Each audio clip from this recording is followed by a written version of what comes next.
Schenn brings it in. Kyrou all alone. Drag. Score! Jordan Kyrou with a toe drag in front of the goaltender. Hellebuck tucks it in, and it's a 1-0 St. Louis Blues lead. Blues in front. Holloway with a shot. Rebound. He scores! Dylan Holloway picks up his own rebound over the right shoulder. Stick side on Hellebuck. Blues lean in on it. Makes the play. Holloway from his knees to Kyrou. Turns and scores!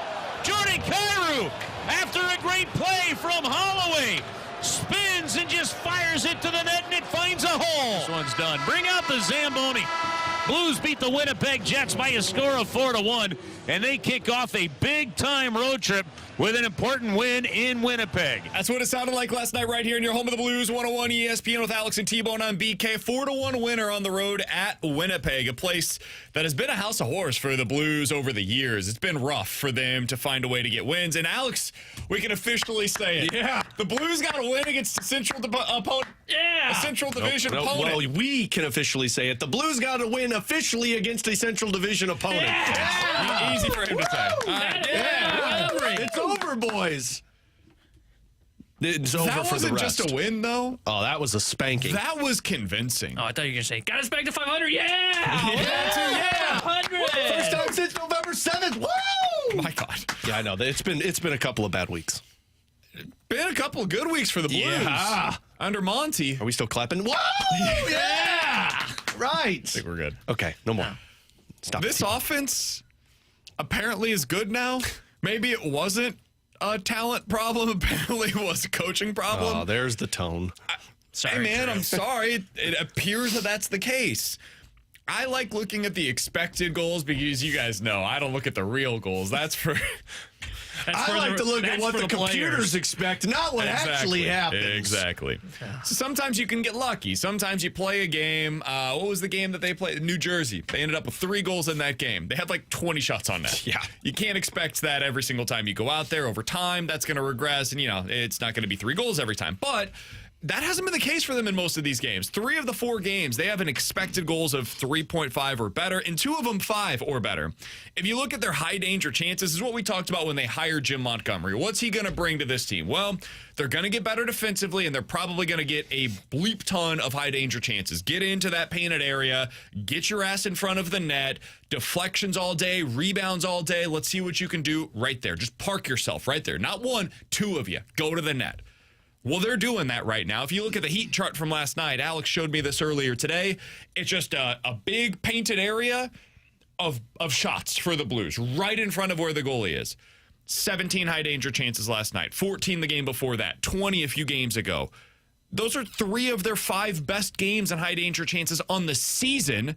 And they've been 3 of the 4 games that we've seen with Jim Montgomery. Alex, what are we seeing here? What's going on with this Blues offense? How are they doing it? I mean, first off, Jim Montgomery has fixed a couple of things for this team. One, you mentioned it, the net front presence. Now, they were trying to do this with Drew Bannister, but there were a lot of instances after games that you would hear Drew Bannister say, well, we're getting pucks on net, but we're not having anybody in front that's causing chaos.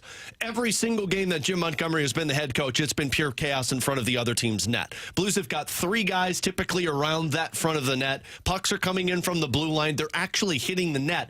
They've only, in 4 games with Jim Montgomery, they've only had double digits missed net once. And this was something that was a regular occurrence with Drew Bannister. So that's one area. Accuracy and chaos in front of the net.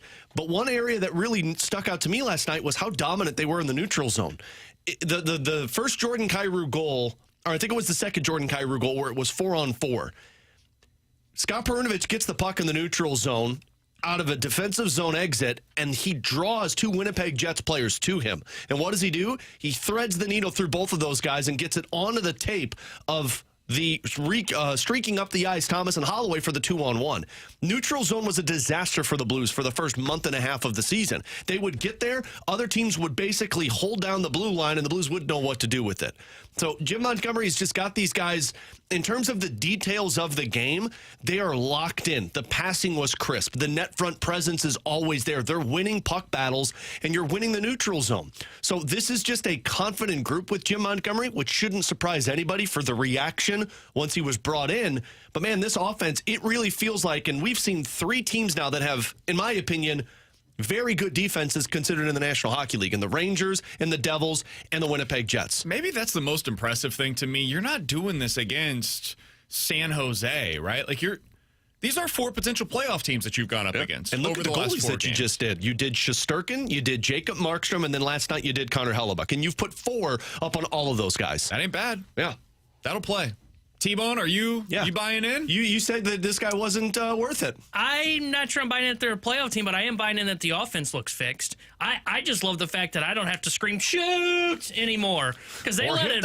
Yeah, they let it fly, man, and I love it. I love the fact that it is no longer. I feel like the last 2 years, and really under Berube, it was more of, hey, we're looking for quality, not quantity. Screw that, man. We're going for quantity, and that's going to lead to quality. And I think you're really seeing the Blues adopt that of, hey, we get in, and we're going to let it fly. We're going to put some bodies in front of the net there. We're going to take some shots. We're going to hopefully get a couple of bounces, and then we're going to try and finish when we get there and try and get some of those rebound chances.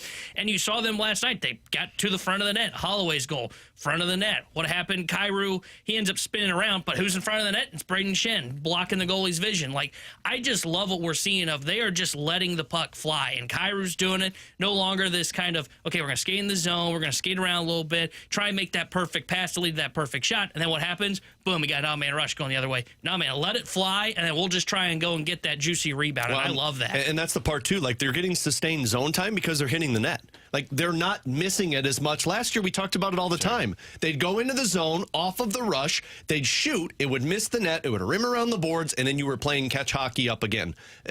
They're going in, they're hitting the net, and then they're retrieving those pucks, and then they're cycling. There's still some unpredictability when they're on the ice. There's still moments that the passes don't look crisp. The Flyers game, I thought, was a perfect example of it.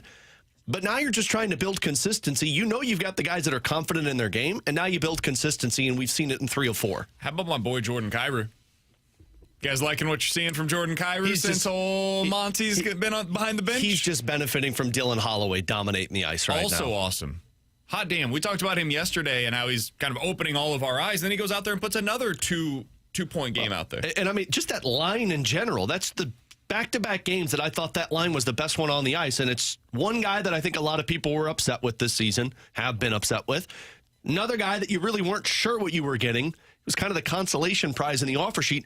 And then the centerman that everybody thought was just done. I mean, Braden Shen has been playing some very solid hockey. He deserves a lot of credit. Yeah. I had given up on him, honestly, as being like an impact guy for the team this year.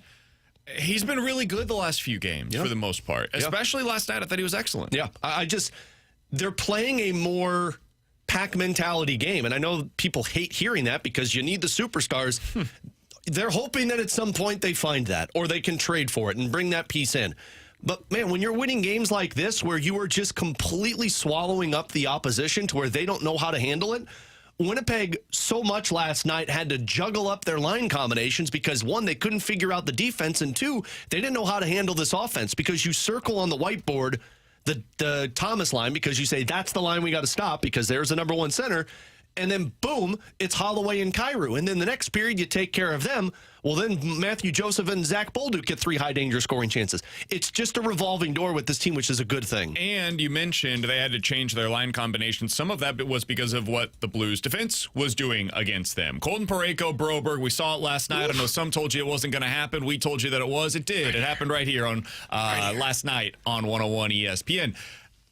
What did you think of that pairing, Alex? Did you like what you saw? I know they didn't have Justin Falk out there last night, and that threw a little wrench into things. We weren't anticipating that necessarily, but what did you see from that top pair, and do you think it's something they should go with moving forward? Yeah, I don't think you should get off of that line combination anymore of Parayko and Broberg. Like, that's it. When you're healthy, you stay with that. They looked like a shutdown pair that also created offense. Like, they looked like an actual top pair in the National Hockey League, which, no coincidence, you got one guy that I think a lot of people are already saying he's the top pair defenseman. Ken Wiebe, the Winnipeg Jets beat writer, was with me last night on pregame, and he said, he's like, Broberg's going to be a top pair defenseman. He's going to be a number 1 in the NHL. It's just a matter of when, not if. And then you got Parayko, who I think tonight is going to be named to Team Canada for the Four Nations tournament. That line pair played 24 minutes, 26 minutes, I think they did. and they completely wiped off the board Kyle Connor, Gabe Velarde, and Mark Scheifele. And people know Kyle Connor is basically like the demon that possesses the Blues when they play. So that line combination, when you're healthy, you stick with Broberg and Parayko, and then you fill it out the rest. Because I thought Kessel and Suter looked really good together. And then you hope that if Perunovic stays in the lineup, when Falk comes back, when Leddy's healthy, now you're back to having actually a shut-down group of 6 players that are big, that are fast, and can break up plays. They're starting to piece this thing together, man. You can see the vision from Doug Armstrong. I don't know how far they are on that plan right now. It's what they've done in the last 4 games has made me rethink things a bit. And it makes me wonder, like, hey, was Army onto something? Was there more? The coaching was something that was hindering their ability to reach their ceiling this year. It's possible that was the case. We're still early. I want to see what this looks like in a month. I want to see in like early January, after you've had 6 weeks of playing for Jim Montgomery, do you have the same pep in your step as you did the first 2 weeks of him being behind the bench? It's not a guarantee, but it's also possible that as you start to see like, okay, they're not having the same buzz that they did, the new coach bounce that we see in the NHL, suddenly his system starts to take shape. So it's like this, it's almost like this curve that you see where like, okay, this goes down in terms of the energy, but then the system takes place, and now you're playing within that system. And you that have a foundation to fall back on. Yeah. It's fun to watch. Yep. I haven't said that about the Blues in a minute. This team right now, the way that they're playing is fun to watch again. I think it was right around this time last year that I came on the air and I said, the Blues are doing everything that I could ask from them from a winning perspective, and I hate watching them play. Yeah. And it's the opposite this year. They might not have had the same amount of wins as what Doug Armstrong would have preferred at this point in the season. I'm enjoying the hell out of watching this team play. Yep. They're fun. They buzz around. The young guys are entertaining. They're really impacting the game night to night. Joel Hofer, we haven't even given him a shout out for what he did last night. He was great in that game as well. You mentioned Connor. The only reason he didn't score a goal is because of that save by Joel Hofer that he made on him, which was spectacular. Like, they're just getting a lot of really good contributions. Scott Perunovic playing a good game last night. Young guy that got an opportunity because Falk is out. Back-to-back, really solid. He has not been a minus since he scored that goal against the Washington Capitals. And I know the coaching staff like doesn't appear to be super high on him because they're doing everything they can to get him out of the lineup, but every time he gets in there lately, he's performing. The sign of a solid team. The thing about this team is, and I know people get mad at me because I'm always so negative about the Cardinals and I'm positive about the Blues. You see where the answer, or where you see answers where there were questions at the beginning of the season with this team. Like, you see the depth of scoring now because JR tweeted this last night. Your leading goal scorers are Jake Neighbors, Jordan Kyrou, Dylan Holloway. Like, 2 of those guys, although I did say Neighbors was going to be a 30-goal scorer, 2 of those guys, I don't think anybody would have expected to be the leaderboards in terms of goal scoring. There's your depth. Defensively, you have a 1-2 punch now of 2 top-pair defensemen in Parayko and Broberg. Goaltending, you've got a tandem that's going to keep you in games. You've got all of the answers, and now you have to wait for the other guys that are Snuggerud, Dvorsky, the younger players. And if they don't pan out, or if you get impatient and they're not there fast enough, you go make a move because you got an aggressive general manager. I think, like what we're seeing right now, this is the kind of core where you can call up Dvorsky. Not right now. Allow him to continue to marinate down to the minors. But January, get into that time. He's still playing well. He was just like, I think their AHL player of the month in November, if I'm not mistaken. 10 points in 11 games. If you keep playing this way in December, I'm interested in seeing him up here starting in like January, and the reason why is because if this team keeps playing like this, they're potentially going to be in the market for a number 2 center, because that's the spot where you can kind of circle it and say, if we upgrade there, you bump Shin down to that 3rd-line center position. We've seen what it looks like when they've got Booch out there. Like, it's a real difference maker for them. You add in a number 2 center, you have this kind of depth on the wing. You've got Broberg, you got Holloway, you got Bennington in a playoff series. It becomes interesting. I don't know what the ceiling is for that, but it at least becomes interesting, and that's the vision that Doug Armstrong had for his team. I don't know if they pull that off at the deadline. I hope they do, because if you're in it, you be aggressive and you go get a core piece. But if they don't, if they can't plan for the offseason, Doug, being aggressive one more time. He's Alex the T-Bone on BK. Coming up at the end of this hour, we'll get into questions and answers. 314-399-9646 is the Your Comfort Service text line to get involved in the show. YouTube is available for you guys. We are live over there. The studio cams are powered by the Air Alliance team, and that is where you can get involved in the Graveyard Chat. YouTube.com/101ESPN STL. Coming up next, the Cardinals are pulling from all of the right organizations. How much does this influence your faith of their minor league development system? We'll talk about it next year on 101 ESPN.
Alex, the college football playoff field seems pretty much set heading into this weekend, and now is the time to get your bets in on who you think is going to win the national title. The place to do so is over at Circa Sports in the state of Illinois. If you haven't downloaded the app yet, what are you waiting for? Now is the time to do so. Get registered over there so you can win the most money possible whenever you win these bets. Alex, over on Circa, Bama is 15-1 to win the national title. You make the exact same bet on FanDuel, it's 13-1 odds. So a $10 bet over on Circa, $150. On FanDuel, $130. Other examples of this: Ohio State 6-1 versus 4-1. Tennessee 25-1 versus 20-1. And even Texas, one of the favorites to win the title this year, plus 475 over on Circa. So you win $47 if you win a $10 bet.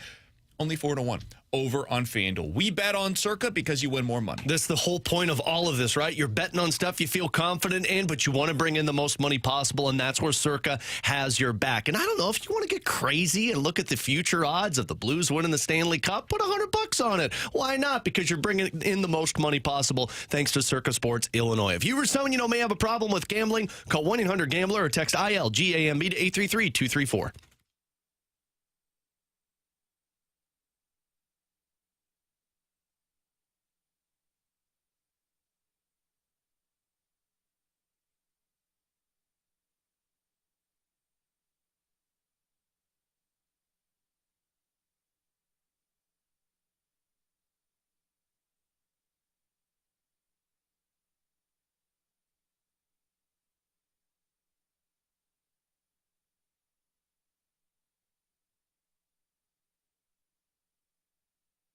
With Alex and T-Bone, I'm BK. You got BK and Ferrario here on 101 ESPN. So the St. Louis Cardinals are pulling from all of the right organizations right now. They announced earlier today, making official some of the most significant people that are going to be a part of their minor league development system. Alex, we know this is what they're spending a lot of time on this offseason. It's not so much what's going to happen at the major league level as it is who is going to be in charge of developing the next star for the St. Louis Cardinals? Well, we've got some more answers on this.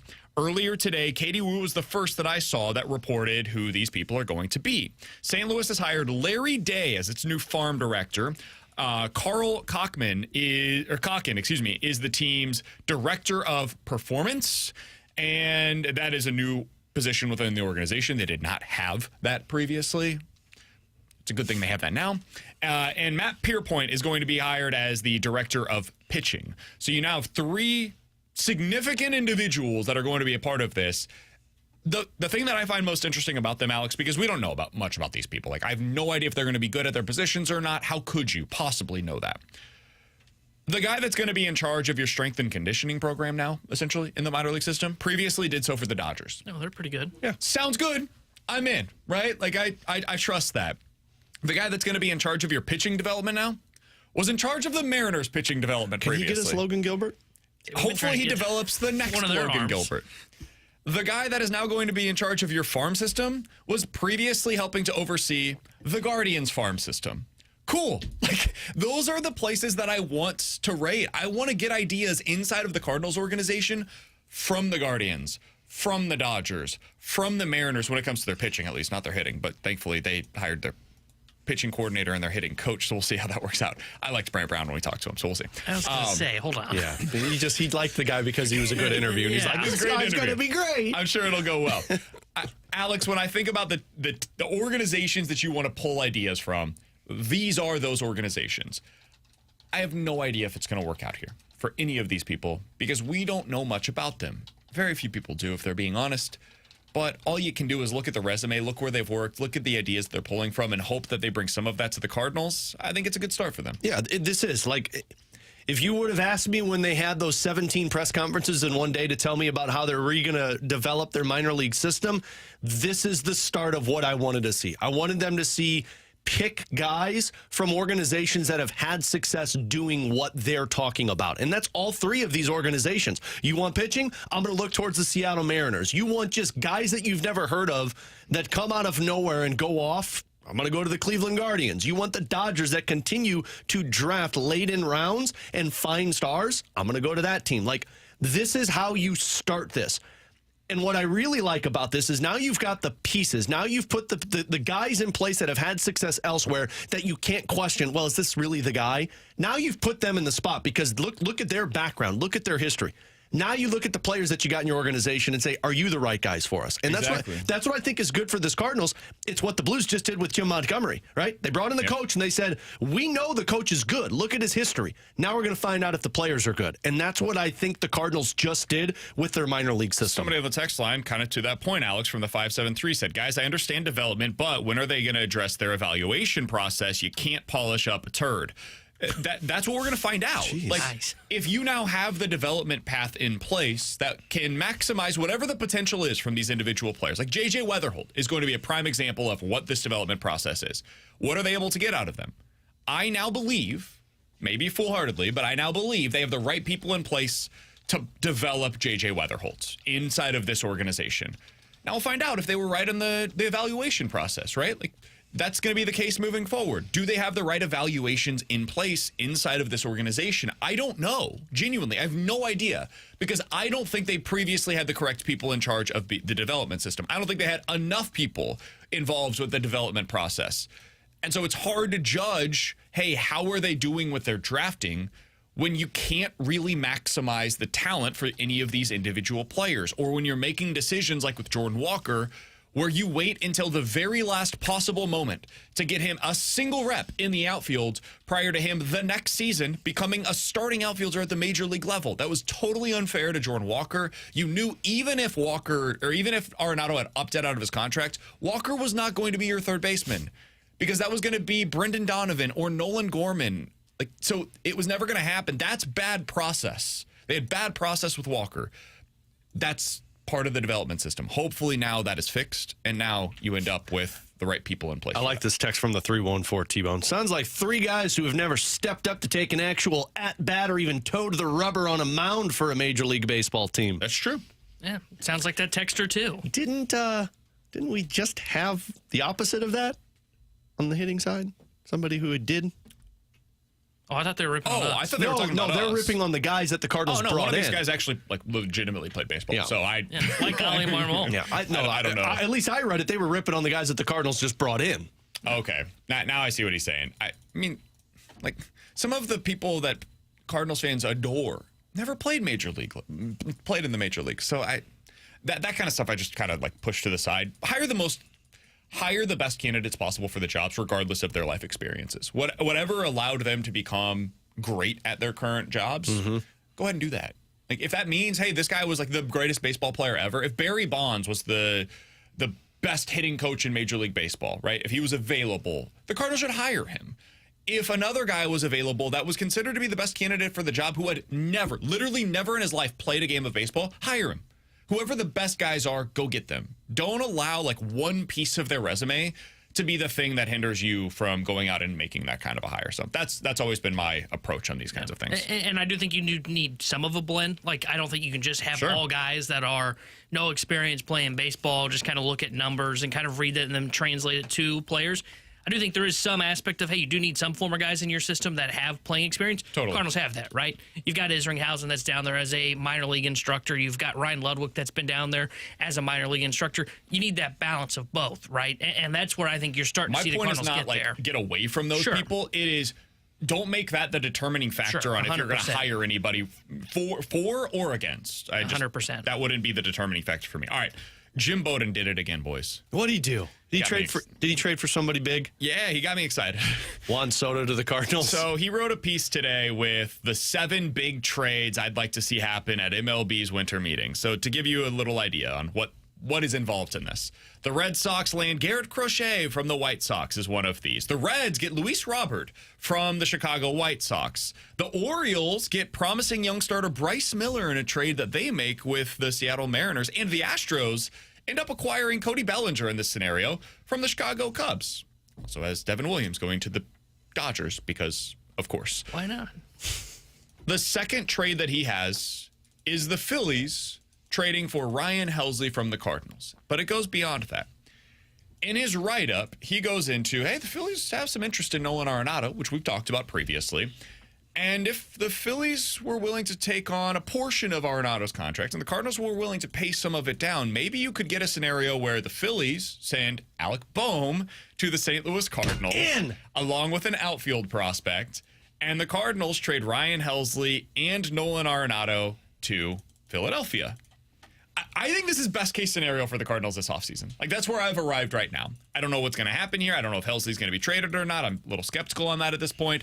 But Arenado plus Helsley for Alec Boehm feels like a really smart move for the Cardinals. And one of the reasons why is because it would also free you up to then use one of your previous position players, whether that's Gorman or Donovan or Nootbaar or somebody else, like Sajaci, whoever, right? Use one of those position players that you were previously planning to build around to go get a legit stud starting pitcher that becomes available potentially this offseason. We'll talk more about that later on in the show, but Alex, when I see this from Jim Bowden, and he's wrong all the time, he's throwing this stuff out there just like everybody Poor does. guy. Right? By the way, Jim Bowden probably coming up at some point in the next couple of weeks. Absolutely, and Jim Bowden does a really good job, I think. I know some people don't like him, but a couple of years ago, he told us, hey, you guys are going to get one starting pitcher and you're going to like it. And he was right. That was we got mad. And we did like it. What do you think about this, Alex? I love this. I actually hope Jim Bowden's not incorrect with this one. Now, I don't know why the hell Phillies would do this one to trade Alec Boehm and a top, or at least somewhat of a top prospect outfielder-wise for Ryan Helsley and Nolan Arenado. I would assume, did he say if some money was eaten by the Cardinals? Okay, so significant money. There's probably where I'm like, oh, not going to happen. But in terms of just the deal itself, that's creativity. And that's what I've been wanting to see this Cardinals team pull off. You trade away a guy that doesn't fit into your core plan in Nolan Arenado. You trade away a Ryan Helsley and try and sell high before things go down. And you bring in a younger third baseman that fits the criteria and the timeline of what you're trying to accomplish. I hope they pull this off. Me too. I don't know how likely it is. Dombrowski, I can never rule anything out when it comes to him adding a star. And Nolan Arenado, for all of his deficiencies, still a star. He still has that name recognition, and Dombrowski loves collecting superstars. So we'll see what comes of it. I think that we're going to get some more updates as we get closer and closer to the winter meetings, which will take place late next week. We'll hopefully have Katie Wu on, try to reach out to Jim Bowden and see if he's got anything on the Cardinals. Coming up in 15 minutes, we'll get into questions and answers. 314-399-9646. We will talk a little baseball with Kiley McDaniel of ESPN.com. I think he's one of the best insiders in the game right now. He'll join us coming up in the 12 o'clock hour. But next, let's dive into some NFL quick hitters here on BK and Ferrario.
Tanner Hendrickson here, the Sports Center update driven by Johnny Londoff Chevrolet and Johnny Londoff Autoplex.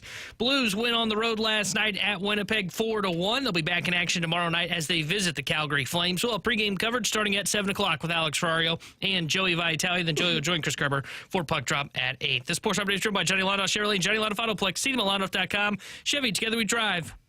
Are you kidding me?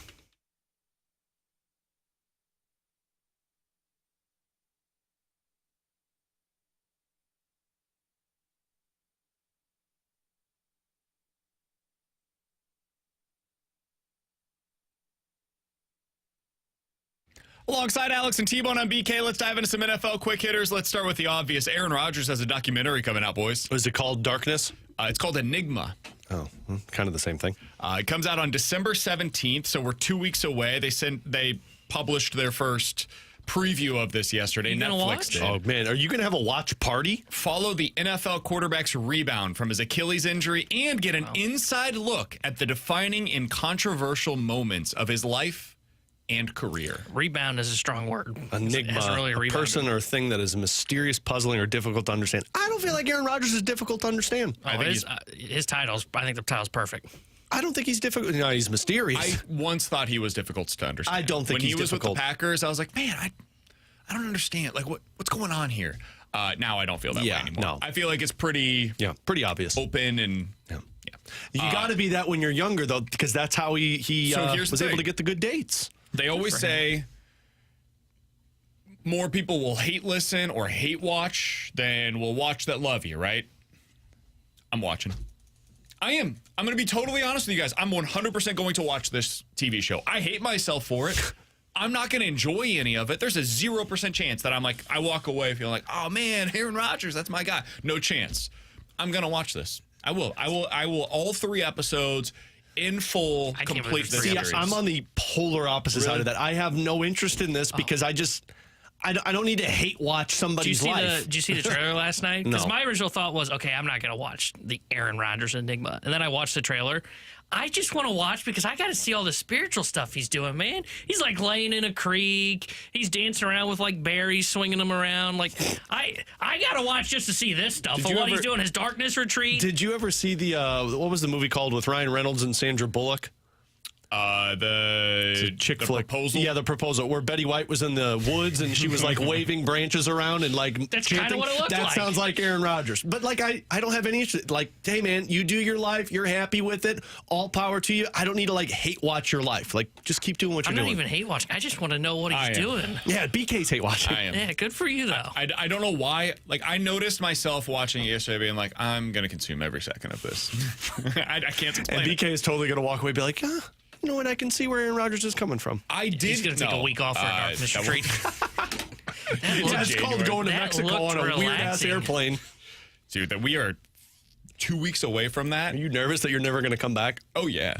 Okay. Oh, yeah. But I'm going to get to eat great food. There was a story that was posted today on the subway system down in Mexico. You guys can Google it if you want to. It's going to be a wild time. I'm super excited about I read an article the other day that said you should drink the water when you're in Mexico. Yeah, they recommend that. I actually got some antibiotics for that to make sure that, when you get there, test it and make sure they work. All right, we'll do. All right, so the next thing that I wanted to get to for NFL quick hitters. Speaking of enigmas, a guy that I don't understand is Kyler Murray. I don't know what to do with him. I think he's a good quarterback. Like, I watch him sometimes, and I'm like, that guy has the talent to be a top 5 quarterback in the NFL. He makes throws that are unbelievable. He's incredibly fast. He's, like, some of the ways that he's able to manipulate a defender in space is unlike just about any other quarterback in the league. And yet, if you watch the full game, like if you don't just look at the highlights, but you watch the full game, he just makes the most baffling decisions. And there are times where it's like, Kyler, it's 3rd and 5 from the 25-yard line, the plus 25. You're in the opposing team's basically red zone. You just took a 15-yard sack, and now you're out of field goal range. Like, what are you doing, man? What do you guys make of Kyler Murray at this point? Because I think you just explained him. I think you just explained him. I think he's a good quarterback, but I don't think he has the ability to get to that next level because he doesn't have the thought process in games to put yourself out. Like, I think Anthony Richardson... I want him to be more. I think a lot of people did. Like, a couple of years ago, I thought he was going to take that step into being one of the best quarterbacks in the NFC, but then he makes the wrong decision at the wrong time. It feels a lot like what Anthony Richardson's going to be destined for. Like Anthony Richardson feels like that guy he's got all of the tool sets to be a great quarterback, but he makes the wrong decision at the wrong time that hurts his team. And that's what I feel like Kyler Murray is. Yeah, I think Kyler's always going to be a guy that you want more from, and you're just not going to see it. Now, I will say to your point, though, of where he does make those spectacular plays, it reminds me a little bit of Josh Allen, Lamar at times in their career where it's like, this guy's unbelievable, but then he makes that one throw, or in Lamar's case, takes that one sack just like Kyler. And I don't know if he'll ever shake that. I think you can win with Kyler, but if you're ever going to hope to get to a Super Bowl with Kyler Murray as your quarterback, you're just going to have this unbelievable roster around you, because I don't know if he's the guy that's going to lift you up past any of your flaws. All right, next thing that I wanted to get to, sticking in the NFC West, is with Kyle Shanahan. I think everybody agrees at this point, hey, 49ers are done this year. It's just not. It was the year from hell. They've had all these injuries. Trent Williams his wife had twins, and one was lost during the pregnancy. Another was lost. He was stillborn. They've had tragedy, and then Travarius Ward, his daughter, passed this year, and so he's missed most of the season. It's whether it's injuries or tragedies that have happened for some of these guys off of the field, it's just been legitimately the year from hell for the 49ers. And so, to bring this back on the football side of things, which is difficult, but that's what they have to do within the organization as well. There was something that was posted the other day, and I wanted to get your guys' thoughts on it. Kyle Shanahan's been there for a while now, and he hasn't been able to win the big one, and we see this sometimes where teams are like, you know what? It's probably best for both sides to just kind of go in our separate directions. I thought this might happen with Sean McVay in L.A., and then he decided, I'm going to recommit, let's keep doing this, right? I think that might happen with Kyle Shanahan. I think the most likely outcome here is Shanahan's back next year. He becomes the next head coach. He continues to be the next head coach there for the next decade. What if he was available via trade? Ooh. What if this offseason the 49ers, similar to what's happened in the past, Sean Payton was traded, John Gruden was traded as well, Herm Edwards was traded. What if a team traded for him? Where would you most want to see Kyle Shanahan next year? Could be a team that still has a head coach right now, and they say, you know what, Kyle Shanahan's too good to not trade for, or a team that has an opening. Where would you want to see him? I think mine would be the Cowboys. I think with that offense and with the defensive players that they have, now, obviously you have to work with Jerry Jones, which would be very difficult for Kyle Shanahan, but this is a guy who can squeeze the most juice out of a roster. Mine would be the Cowboys. That's an interesting one. Mine would be Cincinnati. I thought about that. That's one that I considered too. Is he an upgrade over? Yes. Yeah, I think like he's an Zach upgrade Taylor. over every coach not named Andy Reid. Yeah, I would agree. And now I think there are some coaches that are close enough to him to where we probably don't consider it. Sean McVay. Sean McVay's there for me. Yeah. Maybe I'm just a homer. McDermott, same thing for me with Buffalo. Mike Tomlin, John Harbaugh, Jim Sure. Harbaugh. These guys you don't fire for anybody. But and the other answer is Chicago. But for me, if you said teams trading for him, I would say Cincinnati. And I think Zach Taylor's a good coach. I don't think he's great, but I think he's a good coach. I think their problems this year are not on Zach Taylor. Look at how good their offense has been. I agree. It's defensive issues. But if you're telling me Kyle Shanahan's available and I can trade for him, if I'm the Cincinnati Bengals, I'm picking up the phone and I'm trading for him and I'm bringing him in as my head coach. I don't think the 49ers would do this. I think they would have to trade him to the AFC. Philadelphia. That was the other one I thought of. Dude, can you imagine him with that offensive line and that running game? Him scheming things up for A.J. Brown, Devontae Smith, Dallas Goedert. I can slot those guys into their roles already. Him being, or not him, Saquon Barkley being in the Christian McCaffrey role. Oh my God. Yes. Sign me up today. Mm-hmm. I would love it more than anything. It will not happen because the 49ers will be like, I'm not allowing the Eagles to win a Super Bowl on our accord unless they sent a first-round pick in return. Or Saquon Barkley. We'll take it. Sure.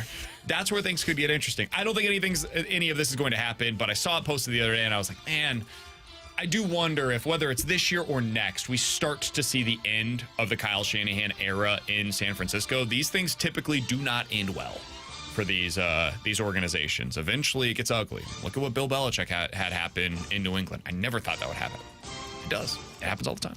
The funny thing is like Belichick was running his own. He was his own GM, so I saw how it became Shanahan ugly. is kind of the GM there. That's why, like, I was thinking, like, if I'm the 49ers organization, like, who's the guy that ends up taking the pitfall eventually? Sorry, man, it's the GM. Man. Kyle Shanahan's too good of a coach. Like, someone called, hey, we'll offer you 2 first-round picks for him. Yeah, click. No thanks. He's staying here in San Francisco. He is running things for us. The other team I thought of was the Jets, but they got to get rid of Aaron Rodgers first. Dude, I just don't want to be a part of that organization. Yeah. No interest. That ownership group, all that comes with it. No, sir. I'm out. I'm good. If I'm Kyle Shanahan, I wouldn't want to go to Cowboys either. You run to for Cowboys, sure. he'd be like, oh, no, I don't want to deal with Jared. Please. I feel the same way about Chicago, man. After True. everything we've seen with that organization, and if I'm him, like if I'm going somewhere else, Philly, okay, I've got a GM in place that I know does a good job with that. If I'm going to Chicago, for example, get rid of Ryan Poles. I will hire the next GM. Like, I'm not dealing with anybody else's crap. I am doing this my way. I have that kind of power if I'm Kyle Shanahan. All right, coming up next, 314-399-9646 is the Air Comfort Service text line. Questions and answers here on 101 ESPN.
Alex Ferrario with you to talk about Ted Drew's famous frozen custard. And, of course, we're talking about the dessert, but we're also talking about the Christmas traditions because it's that time of the year where all of the Christmas trees are up in the parking lot at Ted Drew's off of Chippewa, where you can get frozen custard for the holidays or just for yourself while you walk around and stroll through the parking lot, where you can check out the fragrant firs, the pine trees. They also have the Christmas wreaths that you can get. They have rope line that you can get for your house. All Christmas decorations are there for you at Ted Drew's famous frozen custard. And of course, while you're browsing, check out some of their flavors that you can get. You get some hot chocolate as well. You can also buy some of the Ted Drew's famous frozen custard and bring it home with you and freeze it and have it for all the holiday get-togethers. They got a limited time offer right now where you buy 3 quarts and then you get a jumbo container of toppings for free. While you're there, too, walk across the parking lot, check out the gift shop, and for the next week on Sunday, Santa is going to be at Ted Drew's, where you can go between 12 and 2 to see Santa for free. Again, that's on Sunday at Ted Drew's off of Chippewa. Ted Drew's famous frozen custard. It really is good, guys and gals.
With Alex and T-Bone, I'm BK. You got BK and Ferrario here on 101 ESPN. 314-3999-6466 is the Air Comfort Service text line for questions and answers. We'll have some questions for Kiley McDaniel coming up at 12:15, so stay tuned for that. Kiley McDaniel is one of the best MLB insiders in the business for my money. I think he's excellent. He breaks things down. He's worked in a front office.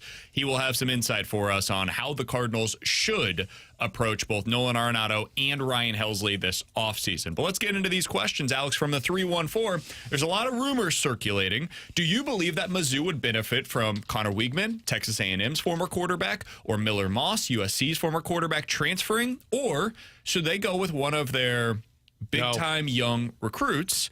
Matt Zollers is a 5-star recruit that they just signed today. Sam Horn, a former 4-star recruit that had Tommy John surgery this past year.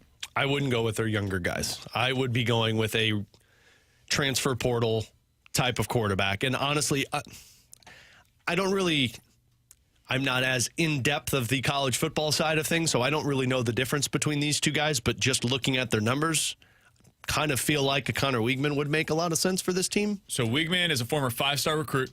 He was the #1 overall quarterback in his class a couple of years ago. Before this season, he was considered to be a potential first-round pick in like the 2025 draft. And then he sucked.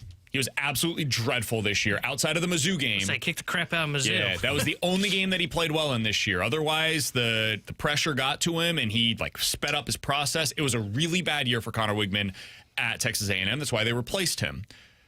But he's incredibly talented and when right, has the potential to be a first-round draft pick. Miller Moss, the former USC guy, is also uber talented, former 4-star recruit in his own right. Played pretty well this year for USC when he was their starter. They decided to go with a younger guy. He's got 1 year of eligibility remaining as well.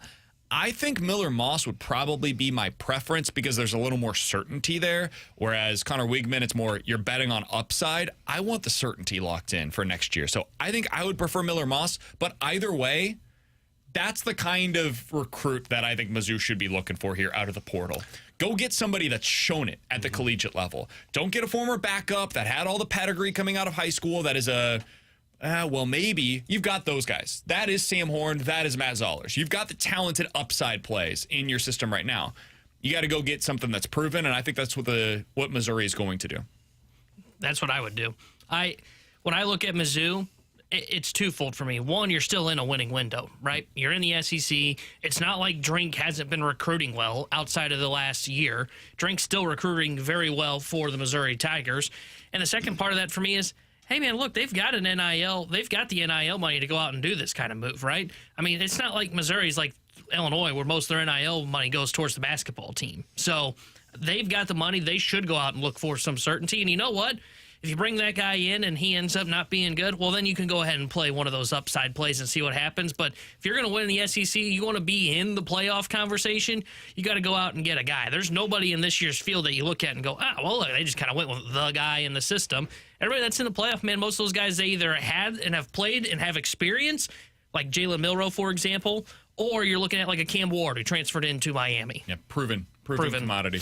All right, from the 314, Alex, do you think that the Blues will or should make a 8-year offer this offseason to Philip Broberg, potentially worth more than $8 million per year? I would before the cap goes up and you start to see defenseman deals skyrocket. I would approach both Broberg and Holloway. Like, get a lot of your off-season to-do list things done for the next year. Now, the interesting part would be, I don't know if that's Armstrong trying to make the deal now, or do you let Steen make that deal in the next year? I don't think I would want to take that up to the walk year of an RFA. Yeah, get it done quick. Get it done. Give him an 8-year deal, probably around 8.5, $9 million.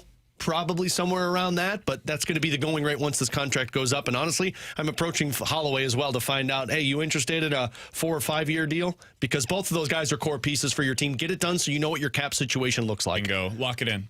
Lock in what you can build around so then you know for future years what you have to work around. That would be the way that I'm approaching this. Yes, especially with Broberg, as long as he wants and as much money as he needs, that's what we're doing. That's a #1 defenseman, and you buy into it now. The longer you wait, the more expensive it's going to be.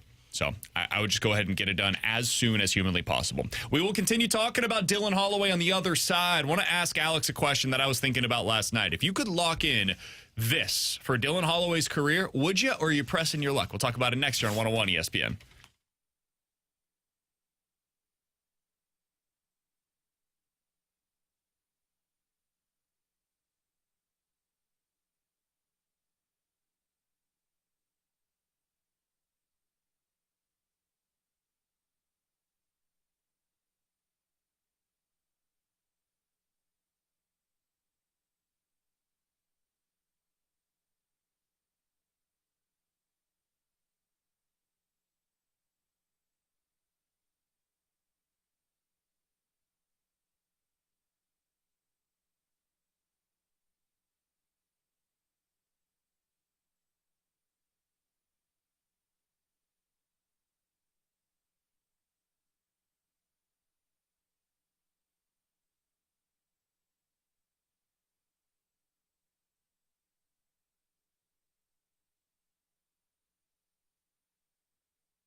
Hey, it's time to unlock your inner champion, and the place to do so is at Victory Men's Health. You can check them out today. They've got 4 great locations across the St. Louis area, and you can see them online, victorymenshealth.com. When you get over to their website, you can see everything that they have to offer, from weight loss, testosterone, to erectile dysfunction. They can help you out with all of those potential needs for you. They've also got vitamin infusions. They've got red light therapy over there as well. They can do a micronutrient test where they will find out exactly where all of your levels are at and then potentially help you with anything that is severely low. That is what I had to do. I went over there, got my micronutrient lab test, and they told me, hey, you got a lot of stuff over here that's potentially on the lower side of things. Do you want to get a little bit of help with that? Make you the best version of yourself. That is what they have done for me at Victory Men's Health. They can do the same for you by unlocking your inner champion today. Book your first appointment online at victorymenshealth.com. Just put in your name, email, phone number. Tell them BK with 101 ESPN sent you, and tell them how they can unlock your inner champion. It's Victory Men's Health and victorymenshealth.com.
Who's in front? Holloway with a shot. Rebound, he scores! Dylan Holloway picks up his own rebound over the right shoulder, stick side on Hellebuck. And the St. Louis Blues are up 2-0 with their second goal in less than a minute. That was Dylan Holloway's 8th goal on the season. Alex, we've only played 26 games so far this year. What's that on pace for? He's on pace for 25 goals and 47 points and a plus 22. That's on the season. The plus 22 is impressive. 25 goals is pretty damn impressive, man. I was thinking 15 to 20 from Dylan Holloway. Same. I would have been happy with that. Should have listened to Alex. I told you he was going to be a 40-goal scorer. I would have been happy with 15 to 20 goals, given how early we are in his development right now, given how little NHL experience he has. He was a huge question mark to me. He's 23 years old. What we have seen is every attribute you could look for in a young forward. He has shown. He's incredibly fast. He's great on the rush. He has a much better shot than I was expecting. And maybe the most surprising aspect of Dylan Holloway's game is how he does when the game gets physical. He doesn't shy away from contact. He is not somebody that cowers in the corner. He's willing to take on the force whenever he goes to the dirty areas. And you should never know how a guy's going to react in those situations until you see it for your team. And Dylan Holloway's been great in that regard so far this year, at least very good at a minimum. So the production has followed, and especially since they hired Jim Montgomery, we have seen an even better version of Dylan Holloway. We talked about him a lot yesterday, though. So you guys know, we're all very high on the addition. He's been very good. I wanted to ask you kind of one of those hypothetical button games, if you will, today. Ooh. All right? Last time I played this, I didn't hit it on Logan Brown, and, well, burned me. Yeah. Looking back. You probably would have hit Honestly, the button for Zach looking back, Sanford. he and Zach Sanford had very similar careers in the NHL. No, Sanford had a lot more production, but we can get to that another day. Barely. Yeah, not much. One season. And he played with Ryan O'Reilly. How many goals did Zach Sanford score in his career? Oh, God. What are we playing this? Let's go ahead and do this real quick. Zach Sanford in his NHL career. He just wants to say 20. he was right. He scored 20 goals in his entire NHL career? No, I'm not. No. He scored 50 goals in his career. Yeah, Logan How many Brown goals scored do you think 7. Logan Brown? Logan Brown didn't get the playing time. Okay. There's a reason for He that. didn't. 334 versus Logan Brown 100 scored goals? 7 goals in his NHL career. If you did the same thing, Logan Brown would have 21 goals at 300 So games. anyways, that's sometimes what you get when you press your luck. You end up getting Logan Brown becoming Logan Brown instead of becoming You Zach know Sanford. what? Unnecessary. In this scenario, Alex, that I am presenting to you, if you press the button today, All right, hold on. I got to really think about this one. Dylan Holloway will have for the next 10 years what Brandon Saad was from 2014 to 2023. So not including this season for Brandon Saad, what the last decade was of his NHL career. And for Brandon Saad, that was effectively every season you could write it in pen, 25 goals, 45 points a year. Basically every year he found a way to get to those marks if you averaged it out over an 82-game season, because there were a few shortened seasons in there. 25 goals, 45 points every year. If I told you today, Alex, you can lock that in for Dylan Holloway, or press your luck. Maybe he becomes more. Maybe he becomes Logan Brown. He's already got more goals this year than Logan Brown had his entire career, but maybe. Shut up, guys. What would you do? I'm so nervous right now. I wouldn't hit that button. I wouldn't hit it. And originally I look at this and say, man, how can you pass on 25 goals and 50 points every year? It's consistency. It's consistency, but I view the ceiling higher for Dylan Holloway, and here's why. Brandon Saad has always been a streaky guy. He's always been a guy, even his time in Chicago, Columbus, it was 5 or 10 games where he would score 5 goals, and then it would be 15 games where you wouldn't see a point from Brandon Saad. We talk a lot about the apples that he doesn't have most of the seasons. Dylan Holloway, at least at 23 years old, now mind you, 23, things can happen a lot. He is not that guy, because when he's not impacting on the score sheet, he's doing so much more away from the puck that creates more opportunities. I said this last night on postgame with Dylan Holloway. Typically with a middle six winger, which is what a lot of Edmonton Oilers beat writers labeled him as, you're a one-trick pony. You're either a net front presence, you're a speed guy, you're a shot guy. You have one thing that you fall back on, and that's your area of expertise. If I'm being honest, I think that's what Jake Neighbors is. Yeah, I don't disagree with you at all. I don't know. He could become more, but as of today, he's a guy that put him in front of the net, and he's really, really good at it. Yep. But put him in front of the net, and he'll have success. And the net front presence, it feels like you can be a one-trick pony. You just have to be consistent with it and take a beating and stay healthy. Like Tom Wilson has made a great career of that. But Dylan Holloway is not one of those. He's all of those. The speed factor. NHL Edge says he's got an 88th percentile speed. He's one of the fastest skaters on the team. We've all seen that. the shot factor. His shot speed is 99th percentile. That means he's got an elite shot. You saw that against the Philadelphia Flyers if you get into the danger zone. So now we've got speed, we've got the elite shot, and then add in the size factor. And I know somebody's hearing that and like, he's not big. No, but go back and look at that goal that he created for Jordan Kyrou. He's pretty big, too. I think he gets underrated a little bit for his size. He's not like 6'5", 225 pounds, anything. He's 6'1", 205. He's Jaden Schwartz big. Like, to where he's small, but dude plays big. But, I mean, you're right. I guess he's not small in sense like what Schwartz was. But regardless, he plays bigger than he looks. He's like the same size as Robert Thomas. That's plenty size. Yeah, Robert Thomas, big dude. Yeah. He was able to go through two players, take a check, and get the puck on the stick of Jordan Kyrou. He creates offense in the slot. He creates offense from the outside. He creates offense in the neutral zone. So I'm not hitting that button because when this guy's not on the score sheet, he's picking up points elsewhere or he's creating more offense. So I don't know if this guy is a 40-goal scorer. Probably not, but I could say that this guy consistently could be a 30-goal scorer because he's just got the offensive skill set to do a lot more than just score goals in front of the net. I think I would hit the button. And I get everything that you just said, and I can see the scenario where it ends up playing out because of the two biggest factors there, the speed and the shot that you brought up. But I also wonder if we're seeing him on his hot streak as well, right? Like you mentioned Brandon Saad. Why do you think he's maybe not Brandon Saad? Well, Saad goes through those really hot and cold periods, and boy, let me tell you, he's on a cold one right now. But I kind of wonder if we're seeing just a hot streak from Dylan Holloway. And that's why I'm going to lock in him being like that perfect third-line winger, which, if I'm being honest, I think is probably his role long-term with the St. Louis Blues. I think Brandon Saad was more than that for a while. I think Brandon Saad, for a lot of his career, was legit. Oh, he was top six. Second-line winger for you. He's not a top-line guy, but he was a legit second-line winger. And not only that, he was a second-line winger for contenders, for a cup. He was a second-line winger that could play on the top line when they needed him to, and that's what he was in Chicago. His problem was when he went to Columbus, he was viewed as the guy, and when you're viewed as the guy, you don't live up to those expectations. And to your point, T-Bone, the 12 games prior to Montgomery being hired, he had 3 points, all of which were assists. He had 0 goals in those 12 games. Yeah. I think we just underestimate how often this happens for goal scorers. Goal scorers are streaky. It's like home run hitters. Home run hitters in Major League Baseball. They'll go 2 weeks without hitting a home run, and everybody's like, what the hell's going on? And then suddenly they hit 7 in their next 15 games. You're like, oh, they're back to being on pace for 35 home runs this year. And I think when I look at Holloway, and maybe I'm wrong, maybe it is just now that there's a new system under Montgomery, this isn't just a hot streak and he is going to continue to take strides forward. I think it's okay, though, if he's just the perfect kind of third-line winger that is what Brandon Saad was, you know, with the 25 goals. And the reason I say third-liner is, like, just looking at how this team's constructed, he's not going to play on the top line with Thomas and Booch. You're looking for that guy, right? He's not going to be on the second line then because that means I've got Kyrou and Neighbors that are probably on the wings on that second line. I think he's better than Neighbors. I do, too. I think he's got more in his tool belt than what Neighbors does. If you ask me which of those players is more likely to be in the top 6 long-term, I would say Dylan Holloway. Yeah. I mean, I would say both, but if I had to pick one or the other, I probably would say Dylan Holloway. You think you're having both of them over Kyrou and Booch and whoever else you add in? I think that's your top 4 wingers. Booch. There's only 4 spots, though.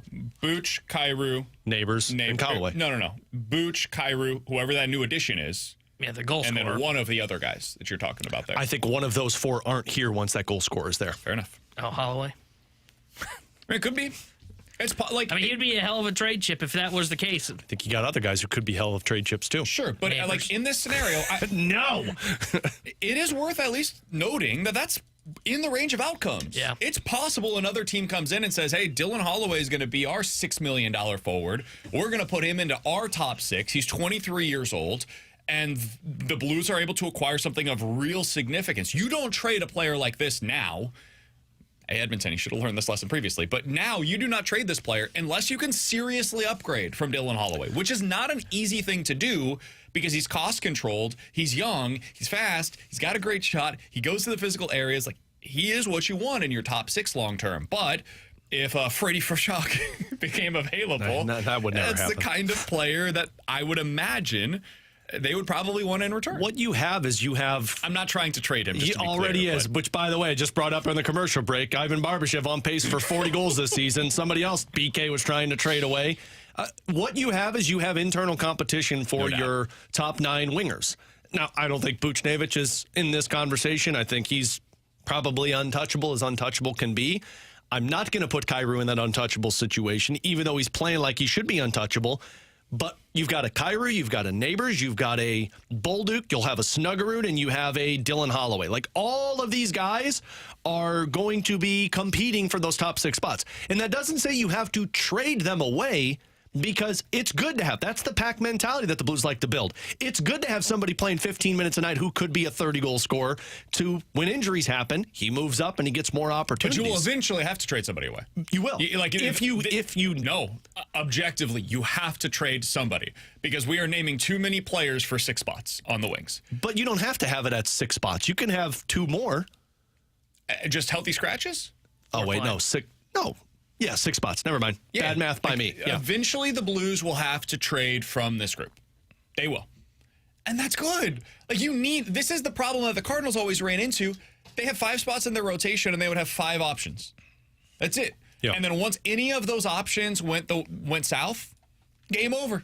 Got no depth in their system. So it's good that the Blues get to choose from. That's why Doug Armstrong said we've done all of the gathering assets for our team. We're done there. Now we have to evaluate these assets and figure out who's the best that makes our team consistent. And the guys that don't fit into that picture, they get moved out to bring in the piece that does fit. And that is why you brought in Jim Montgomery. 100%. Because if you didn't have the right coach, you're still evaluating these guys saying, yeah, but are we getting the best out of them? Now you are. And now when ex-coach looks at you in the offseason and says, this guy doesn't fit our profile of what we're trying to accomplish, boom, you go find the guy. To answer my own question, Brady I'm locking it in. I'm locking in this level of production and just saying that guy's my second-line left winger, and I'm building around that. And once I know that I've got a 25-goal scorer every single season, 45 points plus player that can win me a championship, now I can build around that. I know what to do around that. If I'm pressing my luck, I think Holloway is potentially going to be better than what we're talking about here with Brandon Saad. It's also possible that T-Bone's right and we're in a hot streak and he ends up being more of a 15 to 20 goal scorer long term. That kind of ends up being on the third line, right? And you want a little bit more sometimes, but I would lock this in, and then let's see where we go from here. In this scenario, I need one more guy in my top 6, and I'm feeling really good about where the Blues are at. All right, coming up in about 15 minutes or so, last night was a reminder of the realities facing any non-Big Ten or SEC team, and boy, howdy, are Miami fans big mad about it this morning. We'll get into that in 15 minutes. Kiley McDaniel, ESPN's MLB Insider, joins us next here on 101 ESPN.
Alongside Alex Ferrario and Tanner Hendrickson, I'm Brandon Kiley. Always enjoy our conversations with Kiley McDaniel. He joins us now via the Callier and Thompson hotline. You can read his great work over at ESPN.com. His most recent piece was about the trades that they would like to see at Major League Baseball's winter meetings. As you would anticipate, one of those trades did include Nolan Arenado. Kiley, we appreciate the time as always, man. I know you've previously been in front offices before. I'm curious, when you look at what the Cardinals are potentially trying to do here with Nolan Arenado, what do you think fans should be anticipating in the return in this kind of a trade? Because he's a star, but he's got a massive contract, and he's getting up there in age, and the production hasn't necessarily matched the star-level name.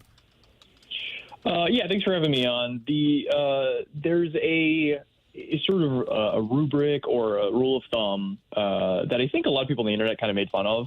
And then in the last couple of years, I've had people in front offices tell me we do the exact same thing as like our first pass for trades, including some of the smartest teams in baseball. And they're like, the thing that separates the smart teams from the not as smart teams, in quotes, is how much deeper they go beyond this.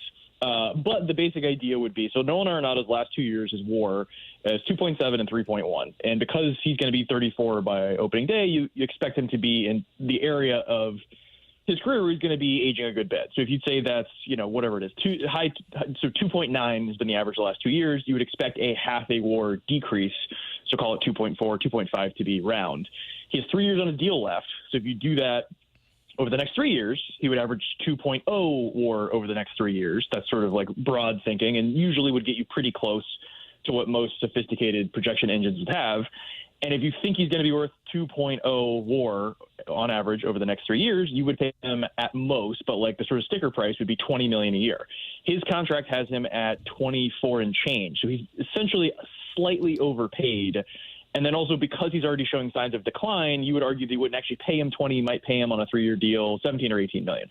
So he's basically on average, if we're doing sort of the broad sort of starting math, and then you can go more complicated if you want, he's overpaid by 5 to 7 million per year for the next 3 years relative to what he would probably get on the free agent market.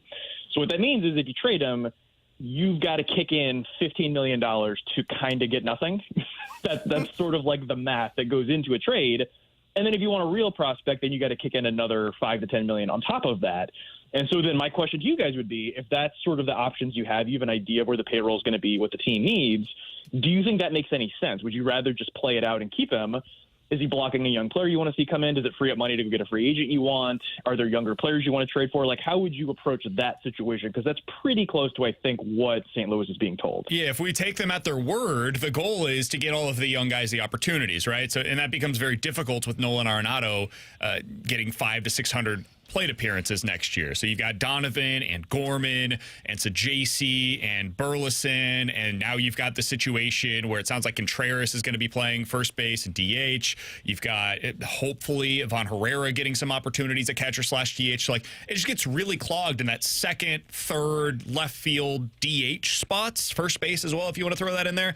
And with Nolan Arenado in the mix, I don't think they have the opportunities that would be necessary to be able to evaluate all of those guys. So I think the goal is like, hey, they've got to get those plate appearances. Those at-bats are what the value is for them.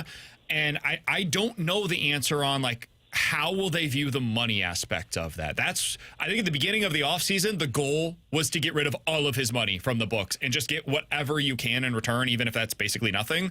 I don't know where they stand right now because it sounds like the money situation is not as dire as it was prior to Bally Sports Midwest coming back to them and now them having the certainty on that for the next, I think it's like 3 to 5 years.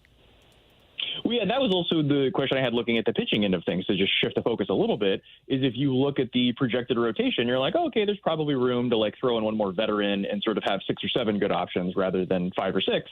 But then if you then have 3 or 4 prospects, include like sort of headlined by Tank Hintz, on their way, do you then not want to add a veteran and potentially hold those guys back an extra month or two in the event that all the veterans are pitching well and healthy?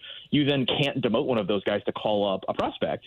Do you want to then leave it open enough to give those guys an opportunity to pitch to then maybe be the front, if things go great, be the frontline guy for 2026 that you're kind of building around? Or do you see having Sonny Gray and Eric Fetty on not that much time left and in their 30s, you don't want to like waste their year and hope that Tinks comes up and throws 150 sterling innings. You'd like to think that'll happen, but that's not exactly likely.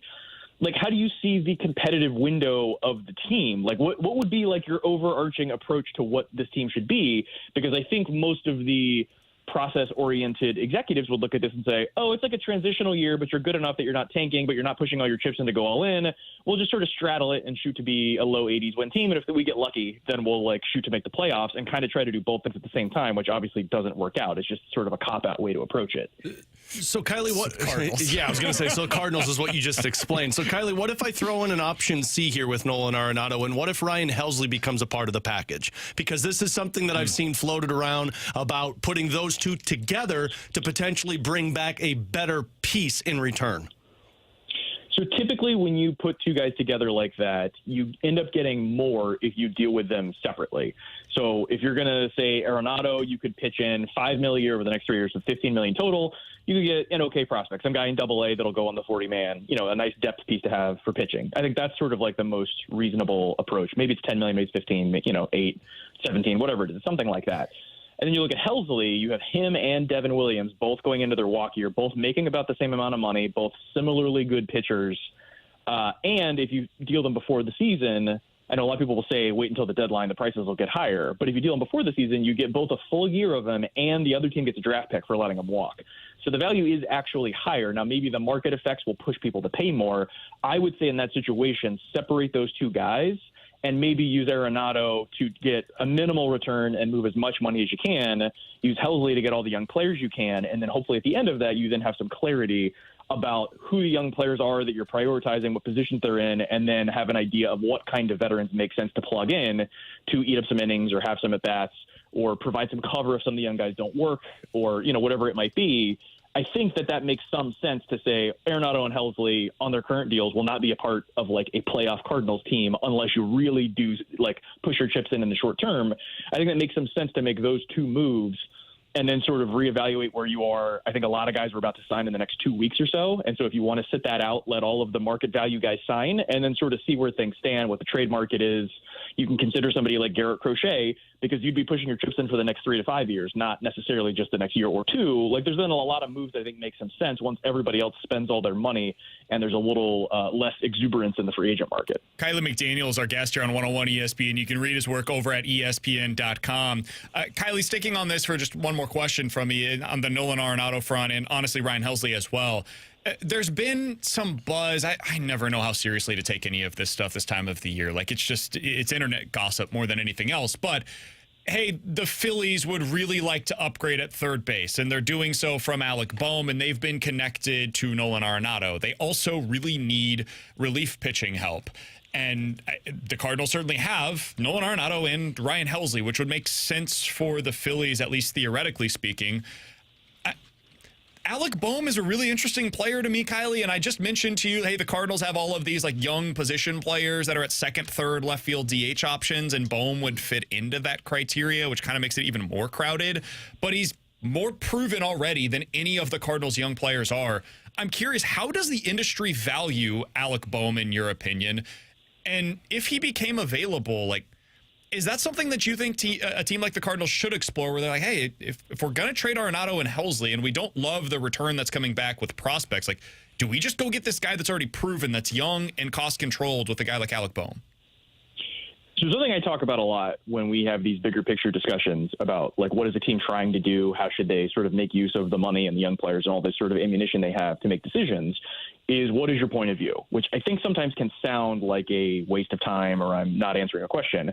But where it comes into play here is with St. Louis, when you talk about, Sajaci and Gorman and Donovan, and then you have Burleson and Nootbaar and Mike Ciani and Victor Scott and King Kent and all these guys, is teams like Philadelphia is a great example of it. San Diego is another one. They have a very specific point of view where it is, we think this guy can be an answer, Trey Turner, we're going to give him $300 million. We think Logan O'Hoppe maybe doesn't fit with JT Realmuto, so we're going to go get Brandon Marsh. We think he can be an answer. They have a very specific and assertive point of view. They're aggressive when they're like, there's an answer. The guy we currently have is not an answer. We're going to go find that guy. I think St. Louis, what they may be lacking right now, or maybe their actions are suggesting they're lacking, is they're not picking through these young players and saying, all right, Gorman's a yes, King Kent is a yes, we're not positive about Donovan. Victor Scott, maybe we should cut bait here. There's not a lot of that going on. It's a lot of let it play out, see what we have, see where we are, as opposed to this is a yes, this is a yes, this is a no, which I think a lot of the better teams in baseball tend to do. And that's obviously easy to solve. I'm sure all the people in the front office have specific ideas about the guys they trust and the guys that they don't. But I think part of the issue with the position that the Cardinals are in right now is, we have these young prospects coming, and then, Liberatore and Graceffo and Kloffenstein and, some of these guys that have sort of come already, nothing's really happened. They haven't turned into what you want them to turn into. And I think that might be an issue of being able to make that decision. And so I think when you look at Philly, and they've been making these deals very assertively, like they go get, Zach Wheeler and they pay him whatever he needs to be paid. And they want Aaron Nolan back, so they pay him what he needs to be paid. That's something the Cardinals don't do. And making the trade, trading a nice young player in Logan O'Hoppe to then get in an older, more established player in Brandon Marsh that also has had some ups and downs, like that's a very confident move to make. Obviously, looking at A.J. Preller, he's throwing a lot of money around, but he also seemingly always has like 3 of the top 50 prospects in baseball and always has like a playoff caliber team. So like it obviously works at some level. I think that rather than do we, re-sign Sonny Gray, like do we pay Max Fried? It's like that's not the question. The question is what is the overarching approach to what's going on? And I don't necessarily think that like trading Arenado and trading Helsley to Philly and getting 2 or 3 young players, that doesn't really solve it, but that would be the kind of move that a very assertive, confident team would make about, we know what we have, we know what we need, we know what our window is, this is how much money we have, these are the players that will solve it, let's go ahead and move these guys. That doesn't seem within the character of this team right now, but are obviously in a bit of a transitionary period. Maybe that is something we will be seeing this offseason. I think that would be a welcome change. On Alec Bohm specifically, Kiley, how do you value him? Because you mentioned the WAR numbers, right? Like for Arenado. And prior to this past season, Alec Bohm, those numbers are not kind to him. But this past year, he's this 3-1 player. He had an OPS nearing 800. His batted ball numbers are pretty damn good. How do you view Alec Bohm as a player? The question with him coming out of college was, can he play good enough third base to stick there long term? I think a lot of people looked at him and thought he was on an even lesser version of the Chris Bryant journey, which is a little bit of third base. We'll see if it'll work. It'll ultimately not work. You'll move him to the outfield, and then he might age a little quicker, which obviously is exactly what happened with Chris Bryant. Bohm made a huge change in his defensive ability last year. He got 2 WAR better overall, and over half of that was just defensive improvement. He also improved offensively, but it was mostly just regaining the luck that he didn't have in 2023. He kind of got it in 2024. His WAR was better than those numbers I talked about Arenado having, but narrowly. He's also 27, so he's right in his peak years. It makes me wonder if Philly is open to trading Bohm. Do they think he is at his peak right now, and he's going to revert back to what he was previously? I think if they end up making a trade and it's for not that much in return, I think that is what is implied. You get 2 years of control at like pretty good prices. It'd be, and there's enough of a discount from what he would get on the free agent market for his next 2 years that I think you'd trade a prospect that is in the 150 to 200 area. So maybe below the Victor Scott area, probably below the JC area, but like in that next tier of player, maybe a Cooper Jerpy, that kind of guy. That's the kind of guy you'd have to trade. So it's like a guy you'd like to have, but not a guy that you're like, when you're rattling off the 3 guys you're excited about having in the next 3 years. It's not that guy. It's the tier below that. So get 2 years at like $8 and $11 million per year for Bohm, who could be good, could be very good. That's sort of the question. But I am kind of curious why he's available, and if he's available and gets traded, if it's for not that much, just one pretty good prospect, that kind of suggests that Philly thinks he may have reached his peak, which also when he was being drafted that last year is basically what everyone thought his peak was going to be. So that is sort of consistent with his trajectory. But you're only getting 2 years. You're getting age 28 and age 29. You would expect he could still be a good player, comparable to how good of a player Arenado is, just a different kind of guy. He gets to that value in a different way. Just a quick follow-up on that. Do you believe that he is a better player today and would be a better player over the next 2 years than Donovan, Sajaci, and Gorman, in your opinion? The odds that one of those 3 is better than him is pretty good, almost 50-50, that I'd say one of those guys is better than him. I would say right now, if I'm projecting who is better the next 2 years, I would guess he's better than all 3 of them. But because those 3 guys you just mentioned are younger and, like in Gorman's case, has had some ups and downs, I think there's a decent shot one of those guys outperforms in the next 2 years, but I would pick him over those other 3. All right, last question. We'll get you out of here on this. Kiley McDaniel's our guest. We always appreciate his time joining us here on BK and Ferrario. Kiley, if you were in the Cardinals situation, would you be trading Eric Fetty this offseason? I would consider it. He's definitely an arrow-up guy that has outperformed his contract, that has some real value. If the Cardinals look like they're not in the mix and he's still on the team, like he will be one of the more valuable guys at the deadline. But I think having, like I said, Tankins coming and then having him and Sonny Gray, that gives them a shot to have a real 1-2-3 by the time the playoffs come around, which I think has been like the main weakness of the team. When you look at what they look like on opening day, you're like, how will this not work? Is usually that. Yes. And so having that opportunity and then looking at it, in the middle of the season saying, oh, if it's not there, then we can trade him and, recoup some of that value. I think that's probably the move here. I think trading him now, that would have to be sort of a teardown. We're trying to not be as competitive this season. I don't think there's any reason to give up yet, just given the variance of if you're an 80-win team on paper, it's like a 1 in 3 chance you end up with 88 wins. Like, you have to kind of let that play out and see what direction the sort of luck is going, or how many wins you can bank early, even if they're not necessarily earned in quotes. You actually do earn them. And that's why I think Helsley will probably also go that same path, where it's going to be, let's hold it, and then at midseason we can make an adjustment. And if things, are going well and we keep them the whole year, then we get a draft pick, maybe for both of them, definitely for Helsley. That just sort of feels like what this organization does. But like I said, they might be pivoting. We'll see. They haven't done anything yet to suggest that it has changed, but there are some things behind the scenes happening that are suggesting, if not this offseason, then probably next offseason, we'll see a slightly different approach. Yeah, I have the same view on them right now. I think they trade Nolan Arenado, and then I think that might be kind of like the offseason, basically, and they just kind of run this thing back. So I'll be curious to see if that is indeed the case. Hey, Kiley, appreciate the time as always, man. Enjoy yourself as we get the calm before the storm. Winter meetings next week. All the best to you. Happy holiday season. We'll talk with you again soon, my man. Yep, thanks for having me. Thanks, Kiley. That's Kiley McDaniel. Appreciate his time as always. Really enjoy catching up with him, especially throughout the offseason. I think he's genuinely the best Major League Baseball insider going. It's a lot of fun to be able to talk about some of this stuff with him. Alex, when you got some of that breakdown from him, especially on the Arenado side of things, the Helsley side of things, like pairing them together, what that means for the Cardinals, what Alec Boehm's value is across Major League Baseball right now, did it change at all your perspective on how the Cardinals will or should approach the offseason? It changed my perspective a little bit on the sense of pairing both Helsley and Arenado together, because we've talked about that potentially being able to bring in Alec Boehm. And from the way that Kiley made it sound, you're better off just trading Arenado and not getting anything in return, and trading Helsley and getting more in return. And then it doesn't sound like Alec Boehm's price is going to be that high. So it feels like there's a little bit of maneuvering that can take place with a lot of these bodies. But it changed my opinion in the sense that I don't know if I would be packaging Helsley and Arenado together. I know I started there and then I got to packaging them together. But man, Kiley changed my opinion. I think you might be able to still get a lot for Ryan Helsley. I want to talk about this a little bit more on the other side. T-Bone has a campaign that he's about to start for the Cardinals, have a reunion with a player that is currently available on the market. So we'll get into that. Plenty more thoughts from you guys. 314-399-9646 is the Air Comfort Service text line. Talking Cardinals next year on 101 ESPN.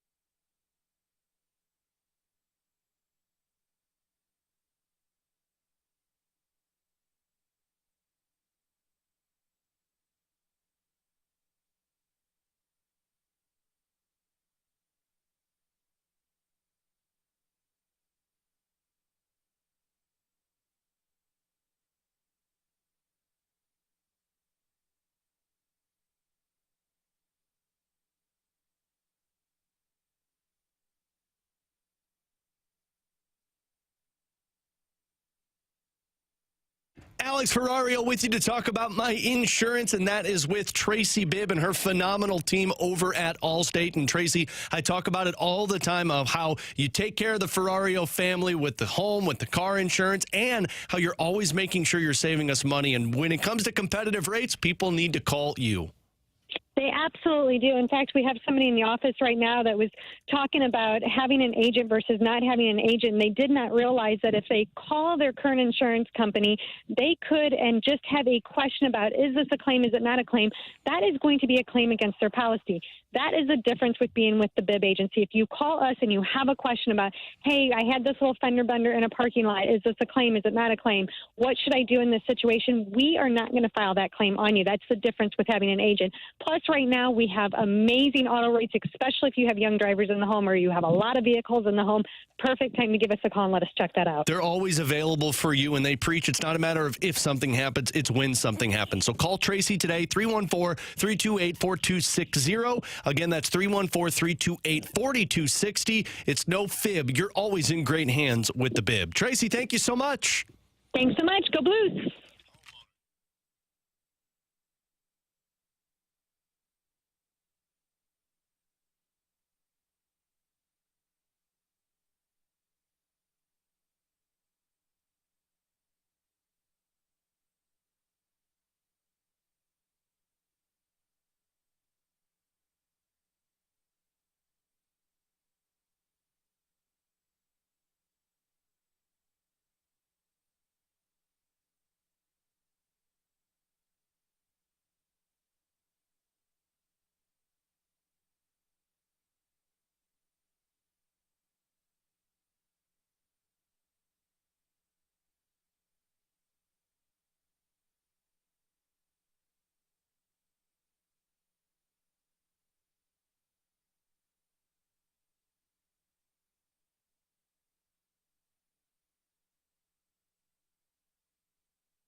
Tanner Hendrickson here, the Sports Center update driven by Johnny Londoff Chevrolet and Johnny Londoff Autoplex. Last night, the Blues took down the Winnipeg Jets 4-1. They'll be back in action tomorrow night as they visit the Calgary Flames. We'll have pregame coverage starting at 7 o'clock with Alex Ferrario, then puck drop at 8 with the voice of the Blues, Chris Kerber. The Sports Update driven by Johnny Londoff Chevrolet and Johnny Londoff Autoplex. See them at londoff.com. Chevy, together we drive. Are you kidding me?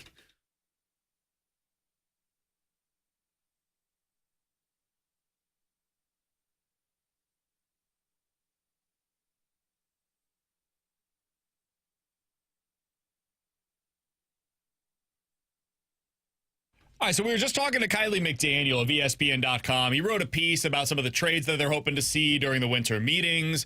Alex, I wanted to kind of put a bow on our conversation with Kiley. If you wanted to hear it, you missed it in the last segment, go ahead and check it out on the podcast page. 101ESPN.com and the free 101 ESPN app is where you go to find it. We talked to him because Alec Boehm, I feel like this offseason has become like our pet project for the Cardinals. I don't know. I would say the odds of him being traded at the Cardinals are like 5%. Like it's incredibly low. Now, I also think that the Cardinals are unlikely to do a whole lot that really changes their major league roster. So that's why we focused so much on Alec Boehm, and he's readily available. It seems clear the Phillies will like do anything to get him off of their roster, which is a bit strange, but that's another conversation. After talking to Kiley about, you know, how he and maybe the industry view Boehm versus the Cardinals' current internal options, it maybe soured me a bit on the idea of bringing him in. But man, he's a proven player. My concern with him is the defense. I don't know how long he'll be able to play third base. And if he doesn't stay there long term, like what do? You lock yourself into no real great options because it's possible he ends up in the outfield and you already have a crowded outfield. It's possible that he has to go over to first base and you have Wilson Contreras now at first base. So that's where it gets a little bit dicey to me. But it's 2 years of control for Boehm, right? Mm-hmm. And then after that, you get to decide what to do if his defense falls. If this year, for example, we've seen with this organization, they value defense, right or wrong. Yeah, too much so. If the defense isn't there after the first couple of months, we saw with Wilson Contreras, they're willing to make the switch quickly. And if he's not up to snuff, like you're going to move him to the outfield, you're going to put him at first. I don't know. There's just not a lot of great places for him. So that's my concern after talking with Kiley McDaniel a little bit. I do want to talk a little bit about something that T-Bone brought up with us before the show today. Because we were talking about, hey, you know, if you do this with Alec Boehm, man, now you've got one of the things that I like about it is now you could potentially trade one of those guys that we were talking about. Like maybe Lars Nootbaar becomes somebody that you can move. Maybe Nolan Gorman becomes a movable piece. Maybe it's to JC plus, I wouldn't want to do this, but Ivan Herrera that become trade chips for you. And that opens up some potential playing time as well. And it gives you a little bit more flexibility. Oh, yikes, Pothead starting catcher. Oh, God. It is what it is. Don't bring that up. Well, defensive first, right, boys? But when you make those kinds of moves, okay, Boehm's at third. Now I've got like Gorman at second, for example, and Donovan is in left field, right? And what that allows you to do is go out there and get a pitcher. Like you could trade from your surplus of position players now to go get somebody like T-Bone's guy Pablo Lopez. Oh, yeah. For example. There we He's go. got 2 years of control That's a good left, one. and now you've moved the money out from Arenado, and you're bringing in the money from Pablo Lopez. It becomes cash neutral, and you're right where you were prior to trading Nolan Arenado. So that's the kind of thing that you could potentially do if they want to get super creative. I don't think that's something this team could do or will do. T-Bone brought up something else, though. Forget the trades. Let's say they trade Nolan Arenado and eat as little money as possible and get very little in return. But they've got that cash now available, right? What they were previously planning to spend on Arenado, that's now available. And let's say Bill DeWitt Jr. gets a little frisky and says, you know what, Mo, we've got a little money in the coffers here. Yeah, open up the wallet. Okay, well, I know this is fake news. I've got like $25 million for you to spend this offseason. And you can spend it however you'd like. If you want to bring in a bunch of depth pieces, go for it. Get crazy with 5 different $5 million players. If you want to spend it on 2 guys that are $12 million a piece, cool, go do that. Or go spend it all on 1 player. It's fine, but nothing more than 5 years. Oh, well, Juan Soto's not in the conversation. $25 million a year, nothing more than 5 years. That's what I'm willing to commit to. Damn it. T-Bone is ready to campaign. Who's ready? For another Cardinals reunion. I swear, look, man, if you don't like this idea, or didn't you we love just it, do this? Just hit that follow button on Twitter at T-Bone101 We can't ESPN. even find you. Would you like a starter? Guys, here's a question for you. Would you like a starter? I think the Cardinals already have 5 starters. Yeah, I was going to say, do we need a starter? We've got room for more. Do we need a starter? We're going to start operating like a real organization now that Chaim Bloom's here. And I need breaking offense. news. You don't just have 5 starters for a whole season. But would you guys like so a in starter? your scenario, let's say they traded Fetty as well. Fetty Sure. gone, Arenado gone. Boom, open up a spot in the rotation. Sure. Would you guys have interest in a starter that 3 times in his career has had a sub 3.4 ERA, has struck out 10 batters per 9 innings, and made 25-plus starts? I like Max Fried. That's not Max Fried. I like Walker I'm sure Buehler. he's done that. It's not, well, he's probably done that too. But I like Shane Bieber. He's Fried not is going to get available. more than we have available because his projected contract is 6 years at $180 million. Yeah, but So you can sell him on we the can't- arch. No, we 5 can't. years, He doesn't want to be 25 here. mil per 6 year. years. I said 5, so we can't do that. I don't want Walker Buehler either coming off of a bad year. You know who I think the He just won Cardinals, a if World we've got Series. this money to bring in, you've heard of him before. He's been a Cardinal before. He's no. a free agent again. Carlos That is Martinez? Jack Flaherty. Get the hell out of here. Dude, Jack Flaherty, what he did this year was always in his range of outcomes, right? Yes. Everybody looks back at the last couple of years in St. Louis and says, nah, that's what Jack was. He was a number 3, dealt with injuries. He did this twice here. Yeah.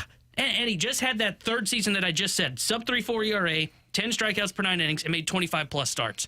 Like, Jack's a legitimate number 2 starter for a Major League Baseball team. He wanted to say number 1 so bad. He can be.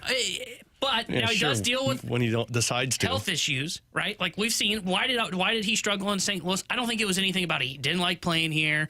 He just lost the ability to play baseball. He was hurt, okay? I think Jack was hurt. Jack's finally essentially kind of admitted that and said, all right, I need to finally work on my craft myself rather than blaming the catcher and Wilson Contreras. Guys, I would go out and I'd give Jack Flaherty what he's projected to get, according to Tim Britton from The Athletic. 4 years, $92 million deal at $23 million AAV. That's what he's projected for? Yeah. Nope. I'm It's telling only you, man, 4 years? Only a 4-year contract. He's He comes 28? in. Nope. He's 28. He's younger than Max Fried by 2 years. He's basically right around where Pablo Lopez is. They are the same age. Pablo Lopez, coming off by a 4.1 ERA, has never done this criteria of a sub 3.4 ERA, 10 strikeouts per 9, and 25-plus innings or 25-plus starts in a season. Dude, I'm telling you, I know everybody here hates Jack, but if I just gave you that blind test, which I essentially just did and read off those numbers, you'd go, that's a number 2 that I have interest in. And then I just attached Jack Flaherty's name to it. He should be considered to be brought It's back. not that I hate Jack Flaherty. It's He I've wouldn't done be thrown this. to Wilson Contreras. That's true. Yeah, he'll throw to Pajes and probably hate that at some Dude, point. can you imagine Jack throwing to Herrera and being like, are you bleeping kidding me? It's not that I hate Jack Flaherty because, like, Jack Flaherty was good for this Cardinals team when he was available. It's I've done this rodeo before. And why are we going back to this well again? Do we think all of a sudden Jack Flaherty's going to become this lockdown ace that's going to help me But win? he's not an ace. He's a number 2. But what do right? I need? Well, why do I need that? Because everybody needs a number 2, Yeah. right? I got Fetty. I mean, He's he helps not the a 2. Dodgers win the World Series. Yeah, Fetty is not what we're talking about here. Yeah. Fetty is a 3. And that is like pushing.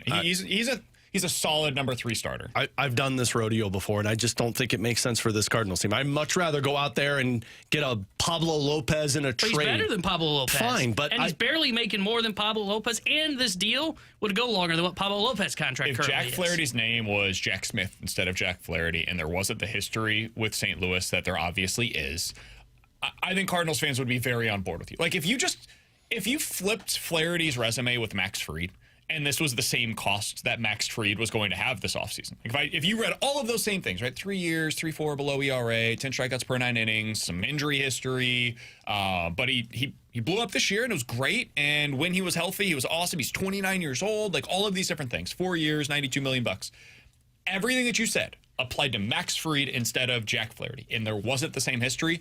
Every single listener right now would be saying, that's a really smart move, T-Bone. I think you're onto something here. But I'm not instead, getting that.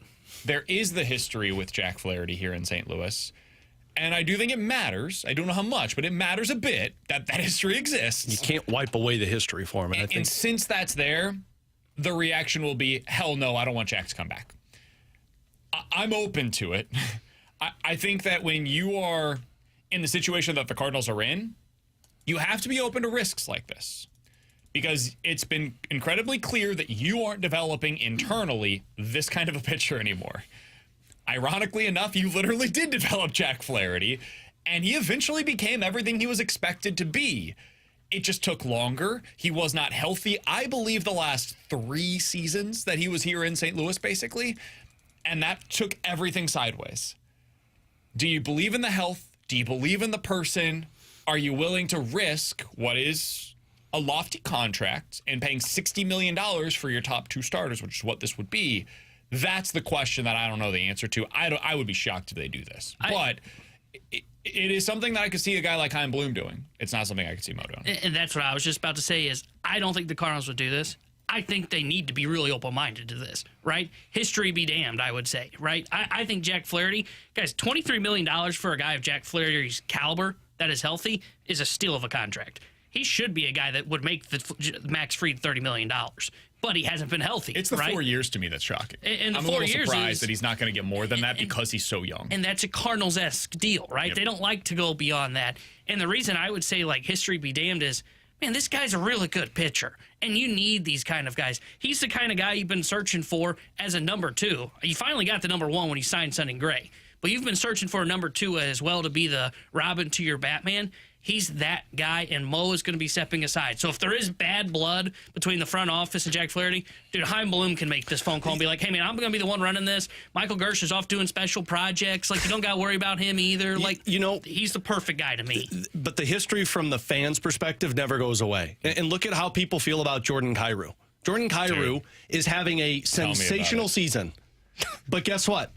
He's never going to win with this fan base because they've already got it implanted in their mind who Jordan Kyrou is. I think he can, but it would require them to win in the postseason. Yeah. And it would require him to go on a run because, like, Vladimir Tarasenko was that guy until the Blues won the cup. There's some revisionist history that goes on here. Dude, fans had some similar, maybe not the same, similar reactions to Vladdy up until 2019 that they are currently having to. And Jack Flaherty is going to be in that same boat to where no matter what he does, you're looking at him and saying, nope, disappointment. And you're not expected to win a World Series in the next 4 years. Somebody on the text line said, can we just get some new dudes? And I think that is also part of it. You need new faces. It's not just Jack's history here, which is relevant. It's also, I think Cardinals fans are at the point where they're saying, you know what, I don't want the same dudes that I've seen for the past 15 years. Can we please try something different? And I think that's part of what's exciting about Chaim Bloom taking over and all of these changes that are taking place in the minor league system and the idea that, hey, like Goldie's gone next year and Arenado's probably gone next year and we're going to see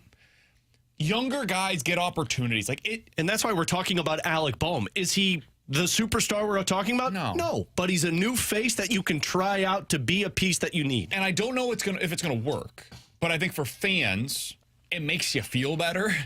And I think where T-Bone's coming from is like, what makes you feel better is winning. And even if that comes at the cost of, yeah, I've seen this dude, I don't like this dude, if it helps you win, it might end up being worth it. So just something worth thinking about as we get into winter meetings next week, because I think some of these starters are probably going to come off the market sooner rather than later. But can I interest you in another former Cardinals pitcher? No. Because Ken Rosenthal said that now a free agent, a lighter Lance Lynn, looks to extend his career. Cool. Good for him, man. T-Bone? I hope he does. Here, say with Team me. needs another 5. We want Jack. We want Jack. Where are you guys at? Yeah. Lance Lynn's going to be a Brewer next year. Lance Lynn's going to be a Dodger again. I think he's going to be a Brewer. Like that makes all the sense in the world for them. They need depth. He's a Jack guy makes sense as a Brewer.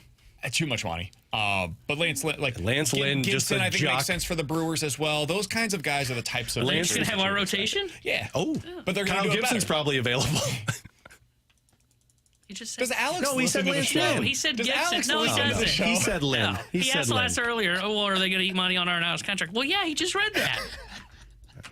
He said Lance Lynn. He never said Gibson. He did say Gibson. No. Alex hurt his neck earlier today. It's the whole thing. You guys are both on the IR right now with Alex and T-Bone on BK. Junk Drawers I think next. I pulled something.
right, let's dive into the junk drawer here on BK and Ferrario. Chris Kerber, voice of the Blues, joining us at 1:30. T-Bone, what do you got for us? You guys watch Hard Knocks yesterday, the in-season AFC North? Did not. I was locked into the Blues game. Yeah, I was watching Mizzou.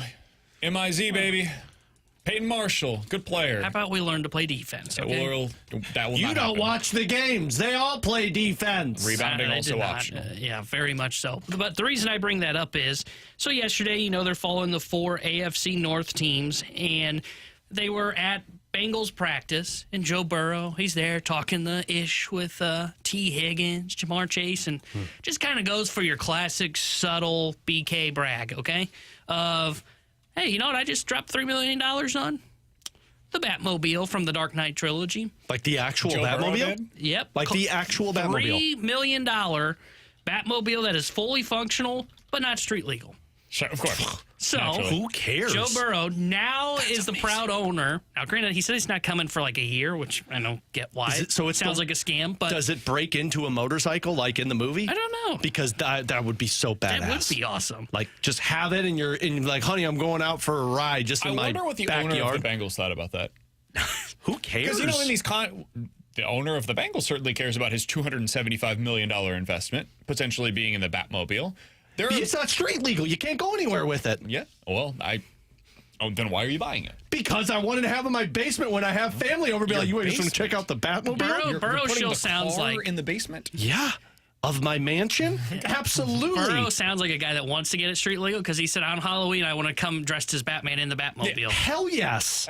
Cool, love it. As the owner of the team, I've got some follow-up questions, I would imagine. What do you care? It's a car, man. These You're guys safe. can't, like, Mahomes isn't allowed to play basketball. Ridiculous. Some guys aren't allowed to play golf. Like, there's language not allowed in to some play of these Call of Duty. contracts where it's like, dude, Yeah. he's got a homework clause in his contract. When you're making a $275 million investment, last thing I want this dude doing is racing down the freeway. Dude, I don't care. I'll saw- buy it, and I'll when I retire or when Cincinnati gets rid of me, then I'll drive it. I saw the Batmobile absorb an RPG shot. I think Burrow's safe. Yeah, I think he's good, man. I hope so. This is an incredible investment. I wish I had the money to do that. There's 2 things I would buy. 1, that. 2, the Iron You Man said he was suit. talking about this with Jamar Chase. Yeah, Jamar Chase and T. Higgins. Do you think they were both like, are you bleeping kidding me, man? Nah, they were having all. They're They were having probably fun. pumped. No, the reason why. Both of them want to get a new contract. Nah. And Burrow play better. got his. Play better than what T. Well, Higgins T. Higgins has been out half the season, so Higgins been amazing. Get on for the them this field. year. get on the field and be good. I would have been quietly fuming if I'm one of those two. Alex, if of all people, I know you. Dude, no, that's an incredible investment. If you were waiting on your contract and you knew if I got the contract, I could make purchases like this. And then one of your co-hosts, maybe, But it's the NFL. If I'm a wide receiver, I know that I don't get paid like quarterbacks get paid. Jamar Chase sure as hell will. Well, of That course dude's he getting will. 35 a year. And guess what? It'll happen whenever you get it. But right now, Burrow got paid, Oh, and boy. he's using it on good Am I things. wrong on this? Do you guys think that Jamar Chase was happy for him? You don't think that he was like, God, I just want my money? No, I think he was happy for him. I think Jamar Chase is going to get his money, and then he can Because go buy the they were like Batmobile. excited about it. Like T. Higgins was like, I would wear the Bat cape to the club, and I'm just like, what? Yeah, that's a little too much. Yeah. God, that's There, just such a cool purchase. I bet you T. Higgins was happy because he knows he's out of there after this True. year. Jamar Chase is waiting for a while on his money. It takes a long time to get anything done without ownership group. That's fine. Good for Joe Burrow, man. With Alex and T-Bone awesome. on BK. Coming up next, last night was a reminder of the realities that face any non-Big Ten or SEC team. How's it going to affect future scheduling for those conferences? We'll talk about it next year on 101 ESPN.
With Alex and T-Bone on BK, the college football playoff rankings were revealed last night, and it answered all of the questions that we had about how the committee is going to view Alabama, Miami, Ole Miss, South Carolina. And the answer is bleep the ACC. We love Alabama. Give us more Bama. Money, money, money. Yep. Money. I do understand the rationale here.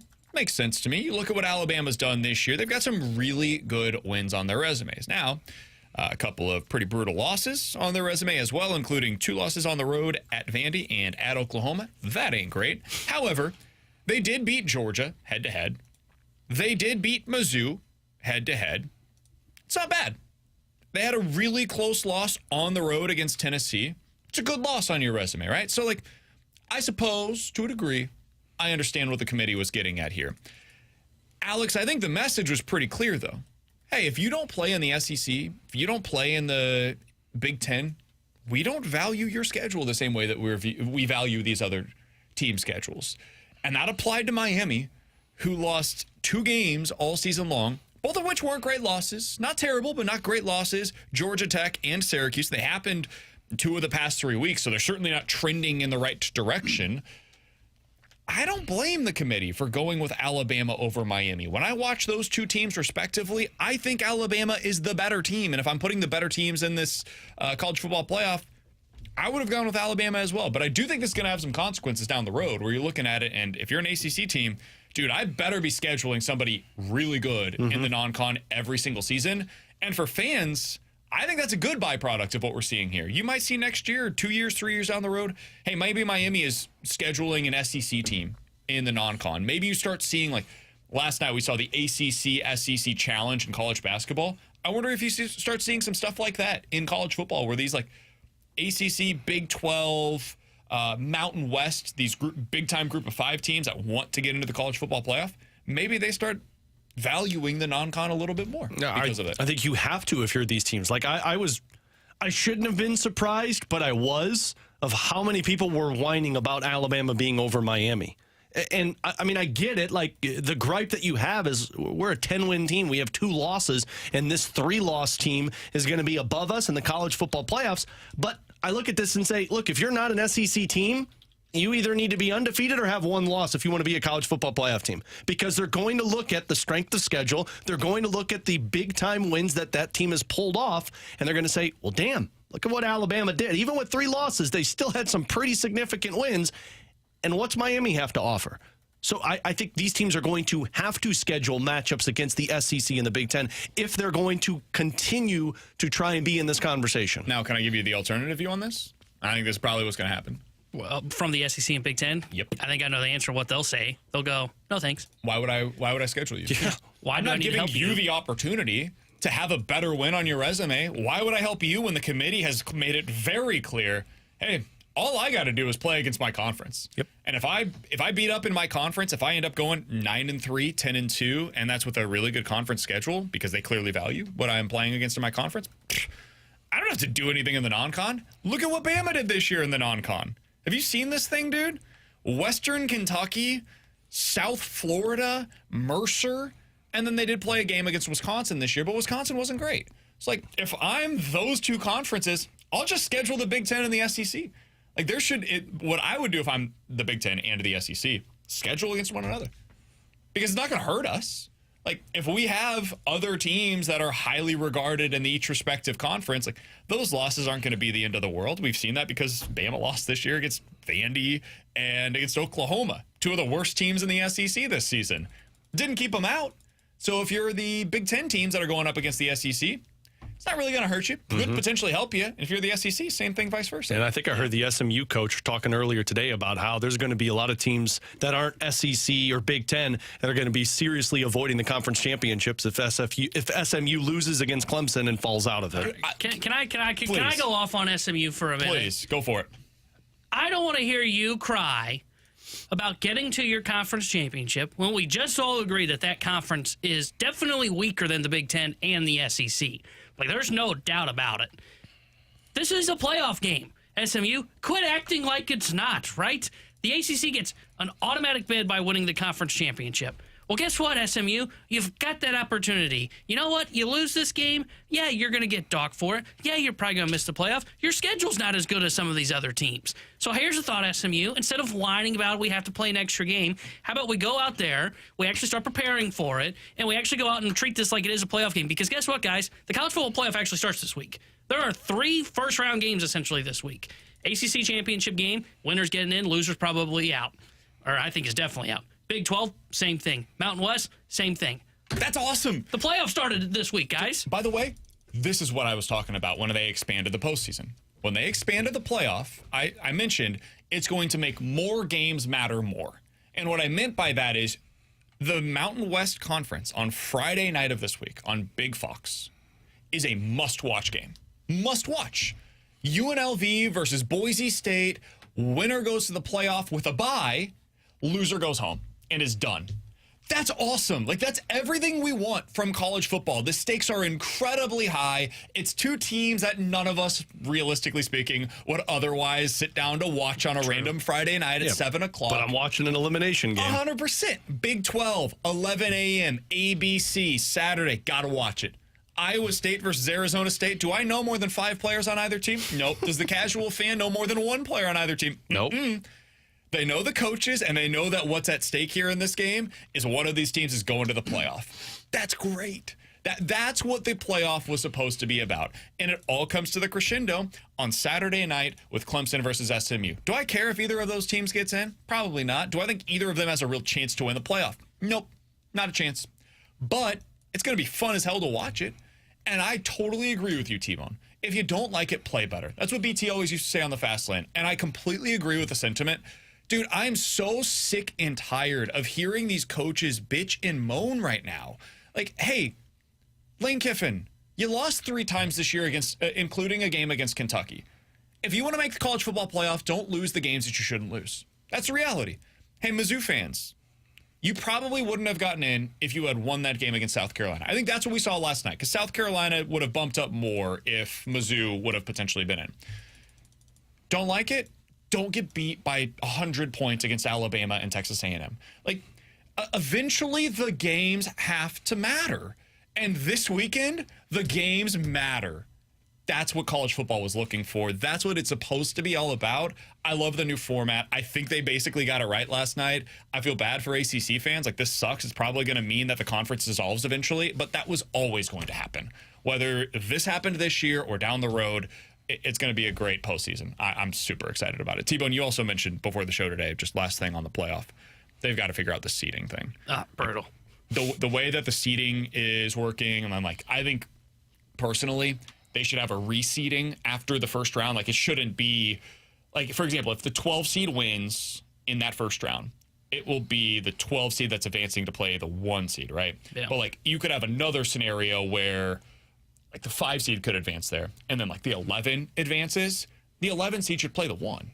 They just reseed it super quickly, super easily. It's not like you're changing the destinations of where these teams are potentially going to go. So I think there's a few things that need to be tweaked, but overall, I think the format has worked. Yeah, I agree with that.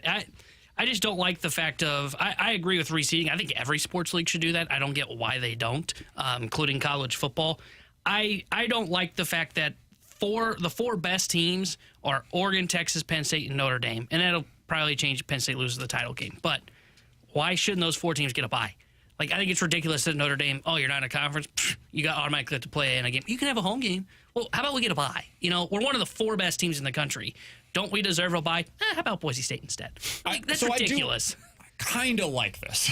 No, I know. That part I of hate it I it. kind of like, because it puts a premium on winning your respective conferences. And I do think there should be some reward for that. Like, if Oregon wins this weekend, okay, but hold on. Sure, I agree. If they lose, but we really believe the ACC champion deserves a bye. Like, come on. If Clemson wins, we all agree. I mean, the committee just told you Clemson is the 17th best team in the country. Yeah, I think the Big 12 is even worse. Like, that's the one that I find to be hilarious. And we're going to give them a bye? Like, Clemson deserves a bye because they're the 17th best team in the country. Sure. Get the hell out of town. That's ridiculous. I think the bye should be the best overall teams. Yeah. So just seed them 1 through 12 with the idea of, okay, we have to put in the 5 highest conference winners. That is going to result in even more complaining than what we already have. Oh, well, cry me a river. No. How about you go build a top 4 football program, and then you can have your Guess bye. what the reward is for being one of the best college football teams? You know what, ACC? You know, if the SEC and Big Ten don't want to schedule you, because they probably shouldn't, guess what? As a conference, you guys got to get better as a group. Yeah, what's going to end up happening is they're going to dissolve, and we're going to have 2 super conferences, and then we'll see where it goes from there. And then we got a 16-team playoff. That's too low. That's true. 24. I thought 8 was always the best number, but whatever.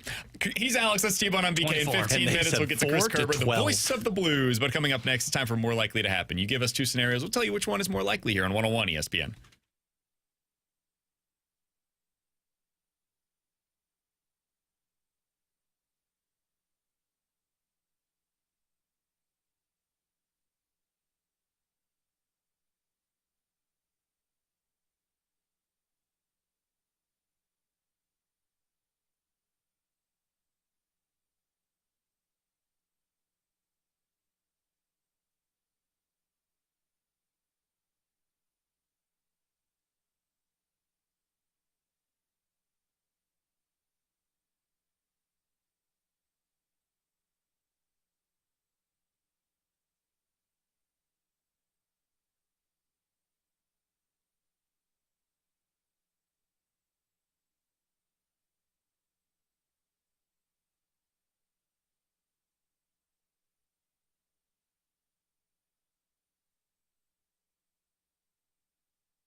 Ooh.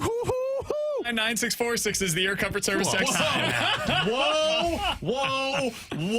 I was trying to get right into it. We got Chris Kerber, the voice of the Blues, didn't turn coming up in his 10 mic on. minutes. Well, manage the clock better. You don't skip over my singing. Brandon. There's a lot going on. Brandon, Michael. Damn. Don't you do that again. I learned the only two people that are allowed to do that are my wife and my mother. I'm now on that not list. include you. So, before we get to more likely to happen, which we'll do here in just a moment. I can't do the segment. Sorry. Alex is big mad.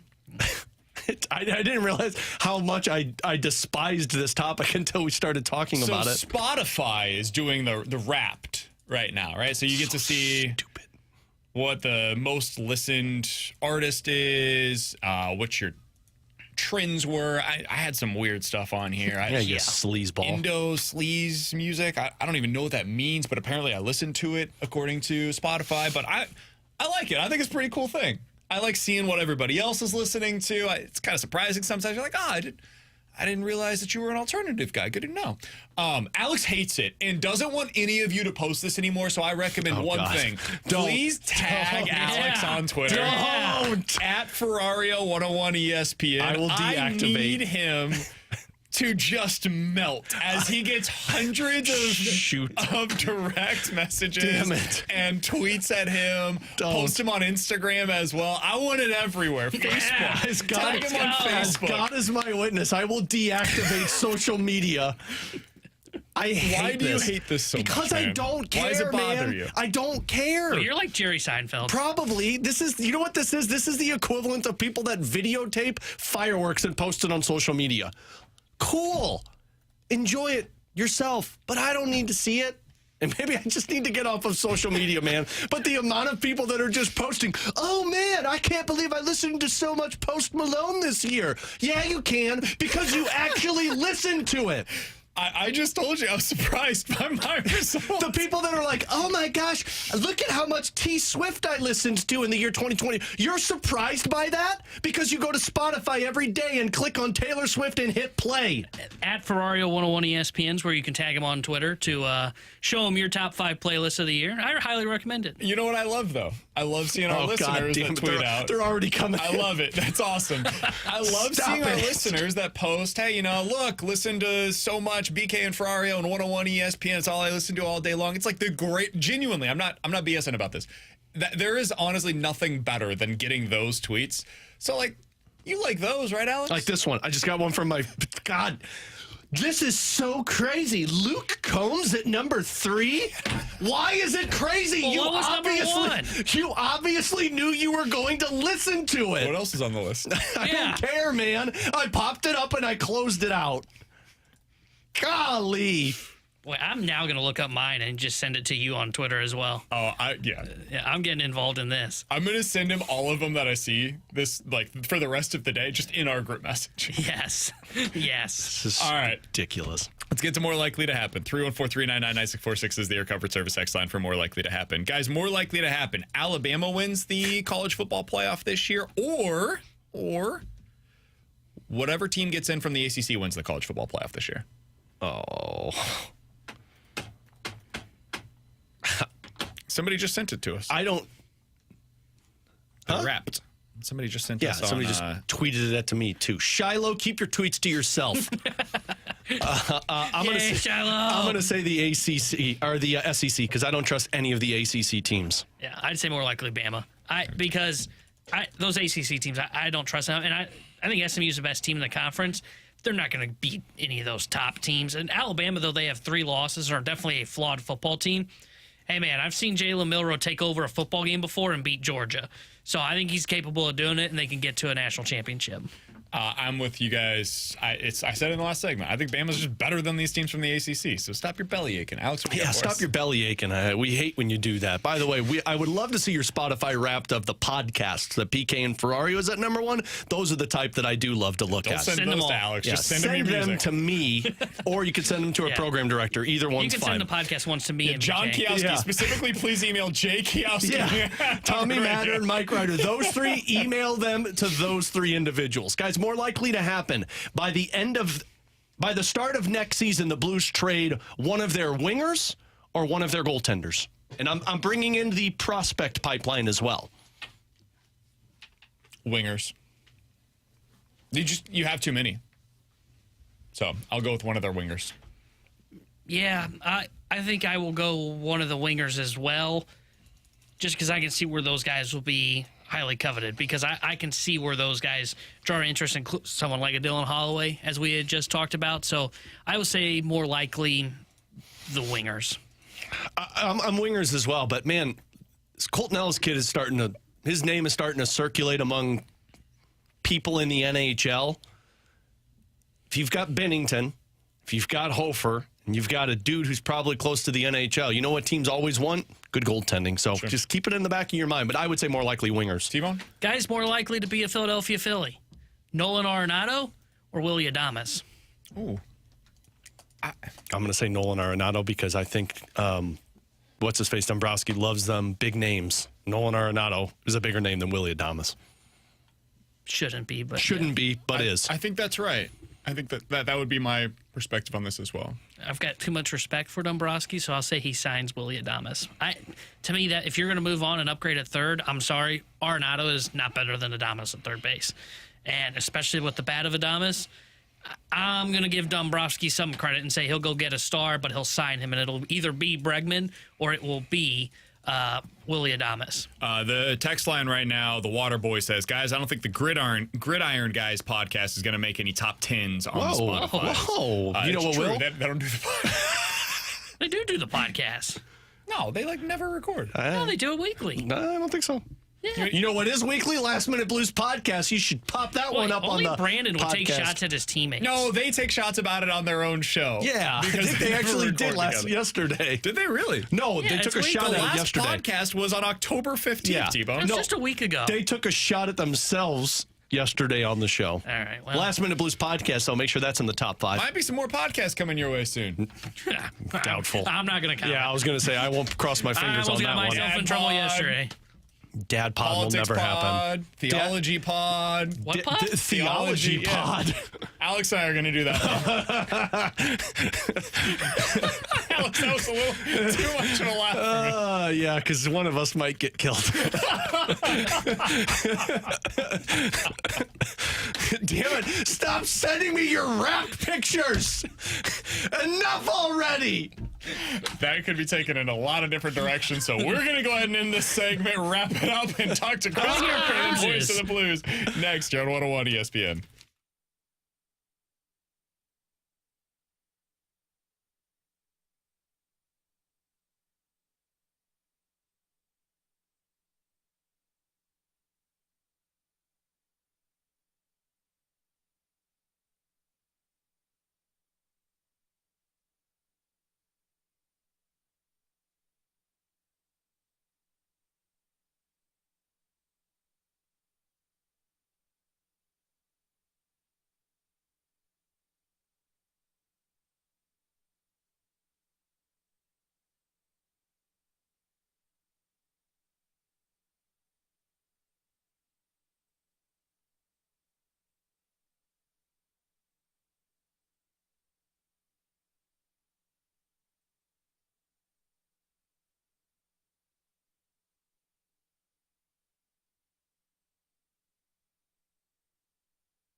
Hey, folks, a couple of days ago, a friend of mine called up and he said, hey, I've got a house. I need the furnace fixed.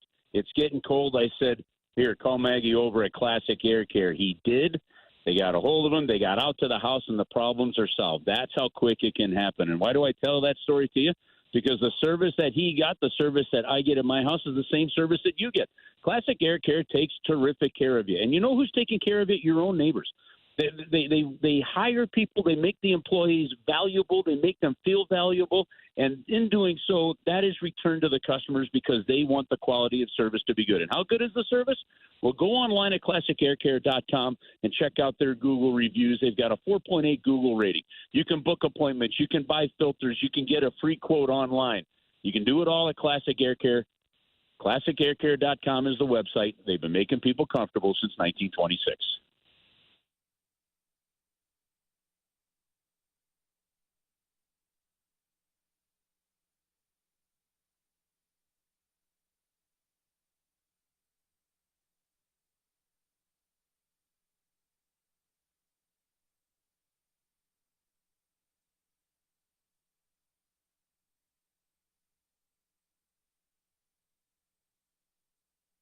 Tanner Hendrickson here. The Sports Center update brought to you by Saliga Heating and Cooling. Blues took down the Jets last night, and they'll be back in action tomorrow night as they continue their West Coast Canadian road trip as they visit the Calgary Flames. We'll have pregame coverage starting tomorrow night at 7 o'clock with Alex Ferrario, then puck drop at 8 with the voice of the Blues, Chris Kerber. And Kerbers will join us next here on BK and Ferrario. The Sports Center update is brought to you by Saliga Heating and Cooling, independent American Standard heating and air conditioning dealer.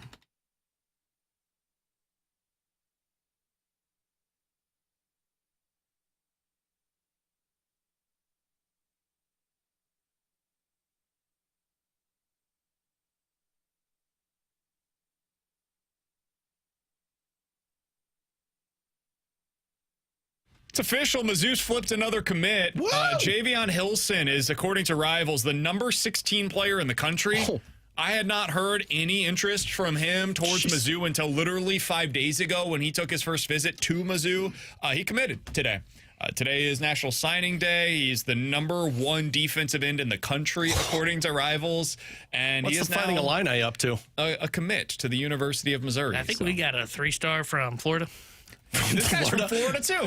Hey, we get the 5s, you get the 3s. We like So there's your Mizzou Smart. recruiting updates today. Now we're going out to the Kiley and Thompson hotline to be joined by the voice of the Blues. He's Chris Kerber, joining us as he does each and every Wednesday on BK and Ferrario. Kerbs, appreciate the time as always, man. How you doing today? Fellas, I'm doing great. It was a nice walk to the rink, a couple miles, and some chilly, foggy Calgary air, and sitting in the Saddle Dome, and the boys are taking the ice as we speak. Good day so far. Calgary, Canada. One of my favorite places to go. It's BK's favorite part of Canada, Kerbs. Calgary, Canada. Is the rodeo this week? Calgary, Canada. Say that again? Is the rodeo taking place this week? No. The rodeo would be in the summertime. Okay. Apparently, the bulls do not like getting their balls strapped to their innards in the winter. And if you had that phrase on your bingo card today, bully for you. Well, Kerbs, congrats, because now we know what our podcast is going to be called today. The Bulls. I'm actually speechless. It's the middle of a road trip, guys. Sorry. Kerbs, speaking of that, have you ever had Rocky Mountain oysters? All right. Oh, okay. I have never. Okay, you know what? I never have had them. Really? I haven't either. I have, yeah. I've heard they taste like chicken, and I don't buy it. They say everything tastes like chicken. Kerbs doesn't I like don't even know chicken. that I've been at a restaurant. I don't know that I've been at a restaurant that actually has them, but I think if they do, I will try it. You don't like chicken? Oh, no. Listen. It's not that I don't like. Yeah, I would prefer. I think chicken is the most dry, boring food, like turkey, on the planet. So, like, chicken for me is just a healthy vehicle for whatever condiments or seasoning or whatever else I'm eating. But no, if I could avoid chicken the rest of my life, I'm totally cool with that. Are you like on the Al Michaels thing where he like exclusively eats steak and potatoes? Like he said he hasn't had a vegetable in 4 years. No, yeah, I heard that interview with him. No, I'm not on that one. I do eat vegetables. I will never touch a beet unless I have to. Well, I don't think I ever have to. So I won't touch a beet. And but aside from that, no, I'll eat just about anything, and I'll eat chicken. I just don't prefer. Every time I eat it, I'm like, it's chicken. Fair enough, Curbs. All right, let's talk a little bit about this game from last night because it was a good one. 4-1 win for the St. Louis Blues. Dylan Holloway, once again, excellent. Great night from Joel Hofer, Broberg, and Parayko on that top pair together. Looked excellent. Another really nice performance by Jordan Kyrou since Jim Montgomery took over. Curbs, there's a million different ways that you can take this, but what stood out to you the most last night? What left an impression for you? You know what, BK? I think, honestly, we've got to give some credit to the second and third D pairings last night. You know, I think the way that P.O. Joseph played, he was aggressive. He had a big stick. He was using his speed. He broke up plays. He was fantastic. And you know, and I thought he and Scott Perunovich had a good game. I think you got to give Scott Perunovich some credit. Look, he was sick earlier in the day. He looked awful when we got to the plane after the game last night. He just looked exhausted and beat up. And yet he gets 2 points, was +3. I mean, it's amazing how that happens, right? And then, you know, Kessel and Suter were good. And the reason that I'm saying give credit to those two pairings is because it allowed Jim Montgomery to keep Broberg with Parayko. If one of those other pairings really struggled in that game, I think you were going to have to break those guys up. And the fact that you didn't, and then the fact that they played 24 and 25 minutes, it was a respectable amount of minutes. The fact that the offense got the lead eventually. And the other thing that I saw last night was I saw a good, patient, smart first 20 minutes that they then built on for the second period, and then they dominated the second.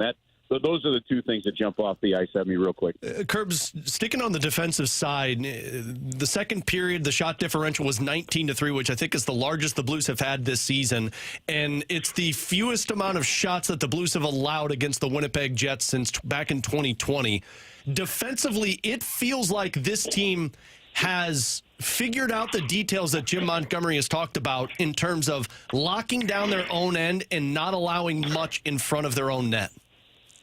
Well, guys, they're learning them. And, you know, I talked to a couple people in management yesterday about this. And then, you know, you're watching Jim Montgomery on the bench very closely over 4 games. In practice yesterday, he stopped practice twice. The first time was before a drill. He said, come on, guys, you're getting sloppy. He goes, you're in the National Hockey League. You should be able to make a pass, right? And then about 2 drills later, pulled everybody together at the blue line, and you could hear it throughout the arena, so I'm not speaking out of turn here. And he said, look, guys, he goes, we're out here for a skate for 18 minutes. What's happening is unacceptable. And he used that term like 3 times. He goes, you got to come out here ready to go. The details in practice. Yeah, some of you are tipping some goals in, but your skating is slow. This is like you're not practicing with a purpose. He goes, it's unacceptable. Let's get it together. And what stood out to me, guys, is he didn't do it in a berating style. He did it, though, with a very commanding tone and without even yelling. And it was, you know, it's kind of the old phrase, lions don't need to roar. And you knew that something was there. The reason I bring that up is, to your point, Alex, when you said, yeah, you started to see them. And if you listen to the Broberg interview, which I know you did last night, you know, he talked about, no, we got that third man high. It helped us keep the puck in the zone a little bit more. And that's something that Monty talked about the day before. You're starting to see the building blocks of what Monty is saying coming through in the game. Now, look, again, I don't think it's as easy as flip a switch, but you're seeing it build from one game to the next. And that's what you hope to see. Chris Kerber is the voice of the Blues, joins us each and every Wednesday here on BK and Ferrario. Kerbs, final question that I've got for you. We talked a little bit about Dylan Holloway earlier today. We talked about him a lot yesterday. I asked the question of Alex and T-Bone. I'm curious your answer on this. If I told you today there was this button that exists, and if you hit it, Dylan Holloway for the next 10 years gives you the production that Brandon Saad has had over the past 10 years, which is an average of 25 goals and 45 points every single season. Like that, you could just like write that in pen for Brandon Saad over the last decade. Would you hit that button for Holloway and lock that in for him, or press your luck and say, you know what, I think Dylan Holloway might actually end up becoming more than that? What would you do with that if I gave you that opportunity, which obviously doesn't exist in real life? I don't know what Tanner said, but I'll just go with whatever he said. Tanner said hit it. Oh, okay. No, I would hit it. Yeah, if you know that you could get that kind of production, you know, and you're keeping it at a reason, like obviously the cost is what it is. Sure. Yeah, if you can do that, yeah, that's the thing. Because look, guys, even though, like, yeah, you do have your high end guys that score, the 30, the 5, the 40s, okay, but those guys are rare. 25 goals, 20 to 25 goals every year is consistently good. and it's impactful. So to me, yeah, I would absolutely hit that button. I was just talking to Craig Conroy, literally, as you guys call, which is why, Tanner, I apologize. I missed the first time you buzzed. Hey, I declined that phone call, too. You're talking to Conroy. I appreciate you apologizing. Yeah, but we were talking about the offer sheets, and what that process was like to watch from another GM standpoint. And, it was one of those things that he said, oh, yeah, everybody took notice around the National Hockey League. And then what we're going to see going into Edmonton for Friday is going to be something, or for Saturday night, it'll be something else. And, it's one of those things, guys, that if he continues to progress like this, do you have an absolute gem? I'll tell you what, I don't think right now, based on what we've seen from either one of those guys, I don't think that right now that you're feeling that you had to overpay for either one of them right now. I think you're getting real value for what you're seeing from those guys based on the early returns of 25 games.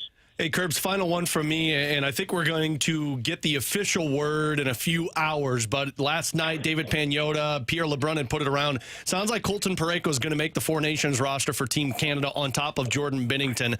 You and I think, have been the presidents of the Colton Parayko fan club for the last 3 or 4 years. Does this feel like that moment for Colton Parayko where I think everybody in the NHL takes notice? I asked Doug Armstrong earlier this year, how do general managers around the National Hockey League feel about Colton Parayko? How do they assess him? And he said, I can tell you this, everybody associated with Team Canada knows exactly who he is, right? I knew at that point that his chances were really good making it. The season he's had on top of it, do I know for sure that he's in? No, but I'm pretty confident the fact that I even said on the air that if he doesn't make it, I'll eat a beat. So that tells you how confident I am, because I really do not want to eat a beat, right? So I think I think he's going to make the team. I think we'll have at least 2 players with Binnington and Parayko on that team. And I don't know. They're just so deep at center. I just don't know if Robbie Thomas is there yet. But I know he had to probably be at some point part of the conversation. But I'll tell you something. For him, it'll be a hell of an honor for him to be. He's been willing to represent Team Canada in the World Championship. He's done that now a couple times. That's noticed. These countries notice who's willing to go over and do that at the end of an NHL season. And when you see these guys skate and you see the way he can play, to me it's just a no-brainer. I still think, guys, if he gets 45 seconds of power play time, every power play, you're talking about a 50-point player and a guy that is probably getting some Norris consideration at some point in his career, just because he can be that dominant. And when I just talked to Connie about that too. And he's like, geez, that kid he's just a beast right now. I said, yep, he's figured it out. And it's fun to watch. So I do fully anticipate that he is going to be on that group. Kerbs got his wish last night. Yeah, he did. We just needed to see more of those opportunities. I think we only saw, 3 power plays, but one was cut short with 4 seconds. He got his wish. We're going to see more of it, Kerbs. Well, we did because it turns out, obviously that injury to Justin Falk. Right. Falker's out there on the ice right now. So is Nick Leddy. Pavel Buchnevich, too? Pavel Buchnevich, yes, is out there. Jimmy Montgomery said yesterday that he anticipates Buchnevich being a player, being a player tomorrow night. So look, here's the thing about Parayko on the power play, real quick, guys. I just at some point you got to, if you're going to put him on there, keep him on there for a little while. Yeah. Let him play it out. Let him get comfortable. You put him on there and then he's not, and then he is, and then it's somebody else. And to me, that's a difficult scenario. But the thing is with his game, they like him on the penalty kill. They like him 5-on-5. They like him 4-on-4. They start him every time in overtime 3-on-3, right? At some point, you're like, okay, we can't play him 45 minutes a game, so where they tend to spell him is on the power play. Yeah. Just 35. That'll be fine. Yeah. Hey, Kerbs, appreciate the time as always, man. Thanks so much for hopping on with us today. Appreciate the insight into who's on the ice today as well. It's good information heading into tomorrow's game against the Calgary Flames. All the best, man. We'll talk with you again soon. All right, guys. Hey, listen, for your drunk there, look up the Bull Bodacious. Bull Bodacious? George Michael in the Sports Machine. Look up Bodacious. The bull was so mean, it eventually got banned. Bodacious got banned by the professional bull riders. And then it had an offspring that was so mean that his son, and I don't know what Bodacious' son was named, but Bodacious' son was also banned for professional bull riding. It's a good story. Should have taken him to Calgary in the winter. I bet you wouldn't have backed up. Hey, Kerbs, appreciate the time, man. Talk to you soon. All right, cheers, guys. See you, Kerbs. It's Chris Kerber. Appreciate his time, as always. Blues back in action tomorrow night. Alex has a late one, 8 o'clock for the buck drop in that one. That's a late one? Saturday, 9 o'clock. Next Tuesday, 9 o'clock as well. No 9:30s, though. I'm okay with it. Coming up next, we'll hit the rewind here on 101 ESPN.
Hey, if you guys missed anything from today's show, be sure to check it out on the podcast page. 101ESPN.com and the free 101ESPN app is where you go to find it. It's all presented by Dobbs Tire and Auto Center. You can check us out, as always, on YouTube as well, youtube.com/101ESPNSTL. You can always tweet at myself at BK Sports Talk, at T-Bone at T-Bone101ESPN, Can't find him. or at Alex, and he is recommending you send all of your Spotify Wrapped to him at Ferrario 101 ESPN. Yeah, Again, that's at Ferrario 101 ESPN. Jimerson, stop tweeting me. He sent me like 3 of them already. 3? I don't care. He's like sending you the whole fam? That's awesome. He really loves it when you send him the music that you listen to over the course of the year. But, you know, if you want to send him the podcast and it shows like, BK and Ferrario. Oh, it's wild. I've listened to so much Foo Fighters this year. Just going to Goofy voice? I don't know. Is that what That's what I am. That's what I picture people saying when they look at their Spotify Wrapped list. Foo Fighters is a good one. I was shocked that I listened to so much Tyler Childers this year. No, you weren't. I was No, genuinely. you weren't. I was shocked at how much house music I listen to, because I listen to Spotify exclusively when I go on runs. So I was shocked at how much Chaperone I listened to. Ooh. Chapel? No, it's Chaperone. Chaperone, like the I don't people know that who take either you of on you are field talking trips. about. Basically the same thing. Well, I can't believe how much good Charlotte I listened to. No, that one is not a surprise. No, not for That's me. expected. Not for me. All right, last thing before we get out of here. Today is National Signing Day. Mizzou has done well. Interesting. Another one? No, the Ravens have suspended Deontay Johnson for a game due to conduct detrimental to the team. Dude, nobody's had a worse season this year for his view nationally than Deontay Johnson. Brutal. Anyways, the Mizzou National Signing Day, they've got a really good class coming in. The next thing that people are really going to worry about is, hey, what do you do in the portal? And it sounds like they're targeting a big-time quarterback. Some reports out there that they're potentially interested in Miller Moss, former USC quarterback, Connor Wigman from Texas A&M, somebody they're interested in. The Washington State quarterback, it sounds like, is likely headed to Oklahoma. Don't be surprised if you hear Mizzou maybe at least connected to him as well. Mizzou's going big. See what they end up with there, and we'll be talking about that as things go along here on BK and Ferrario. So for Alex and T-Bone, I'm BK. Fastlane coming up from 2 to 6. We'll talk to you guys tomorrow at 11 a.m. here on 101 ESPN.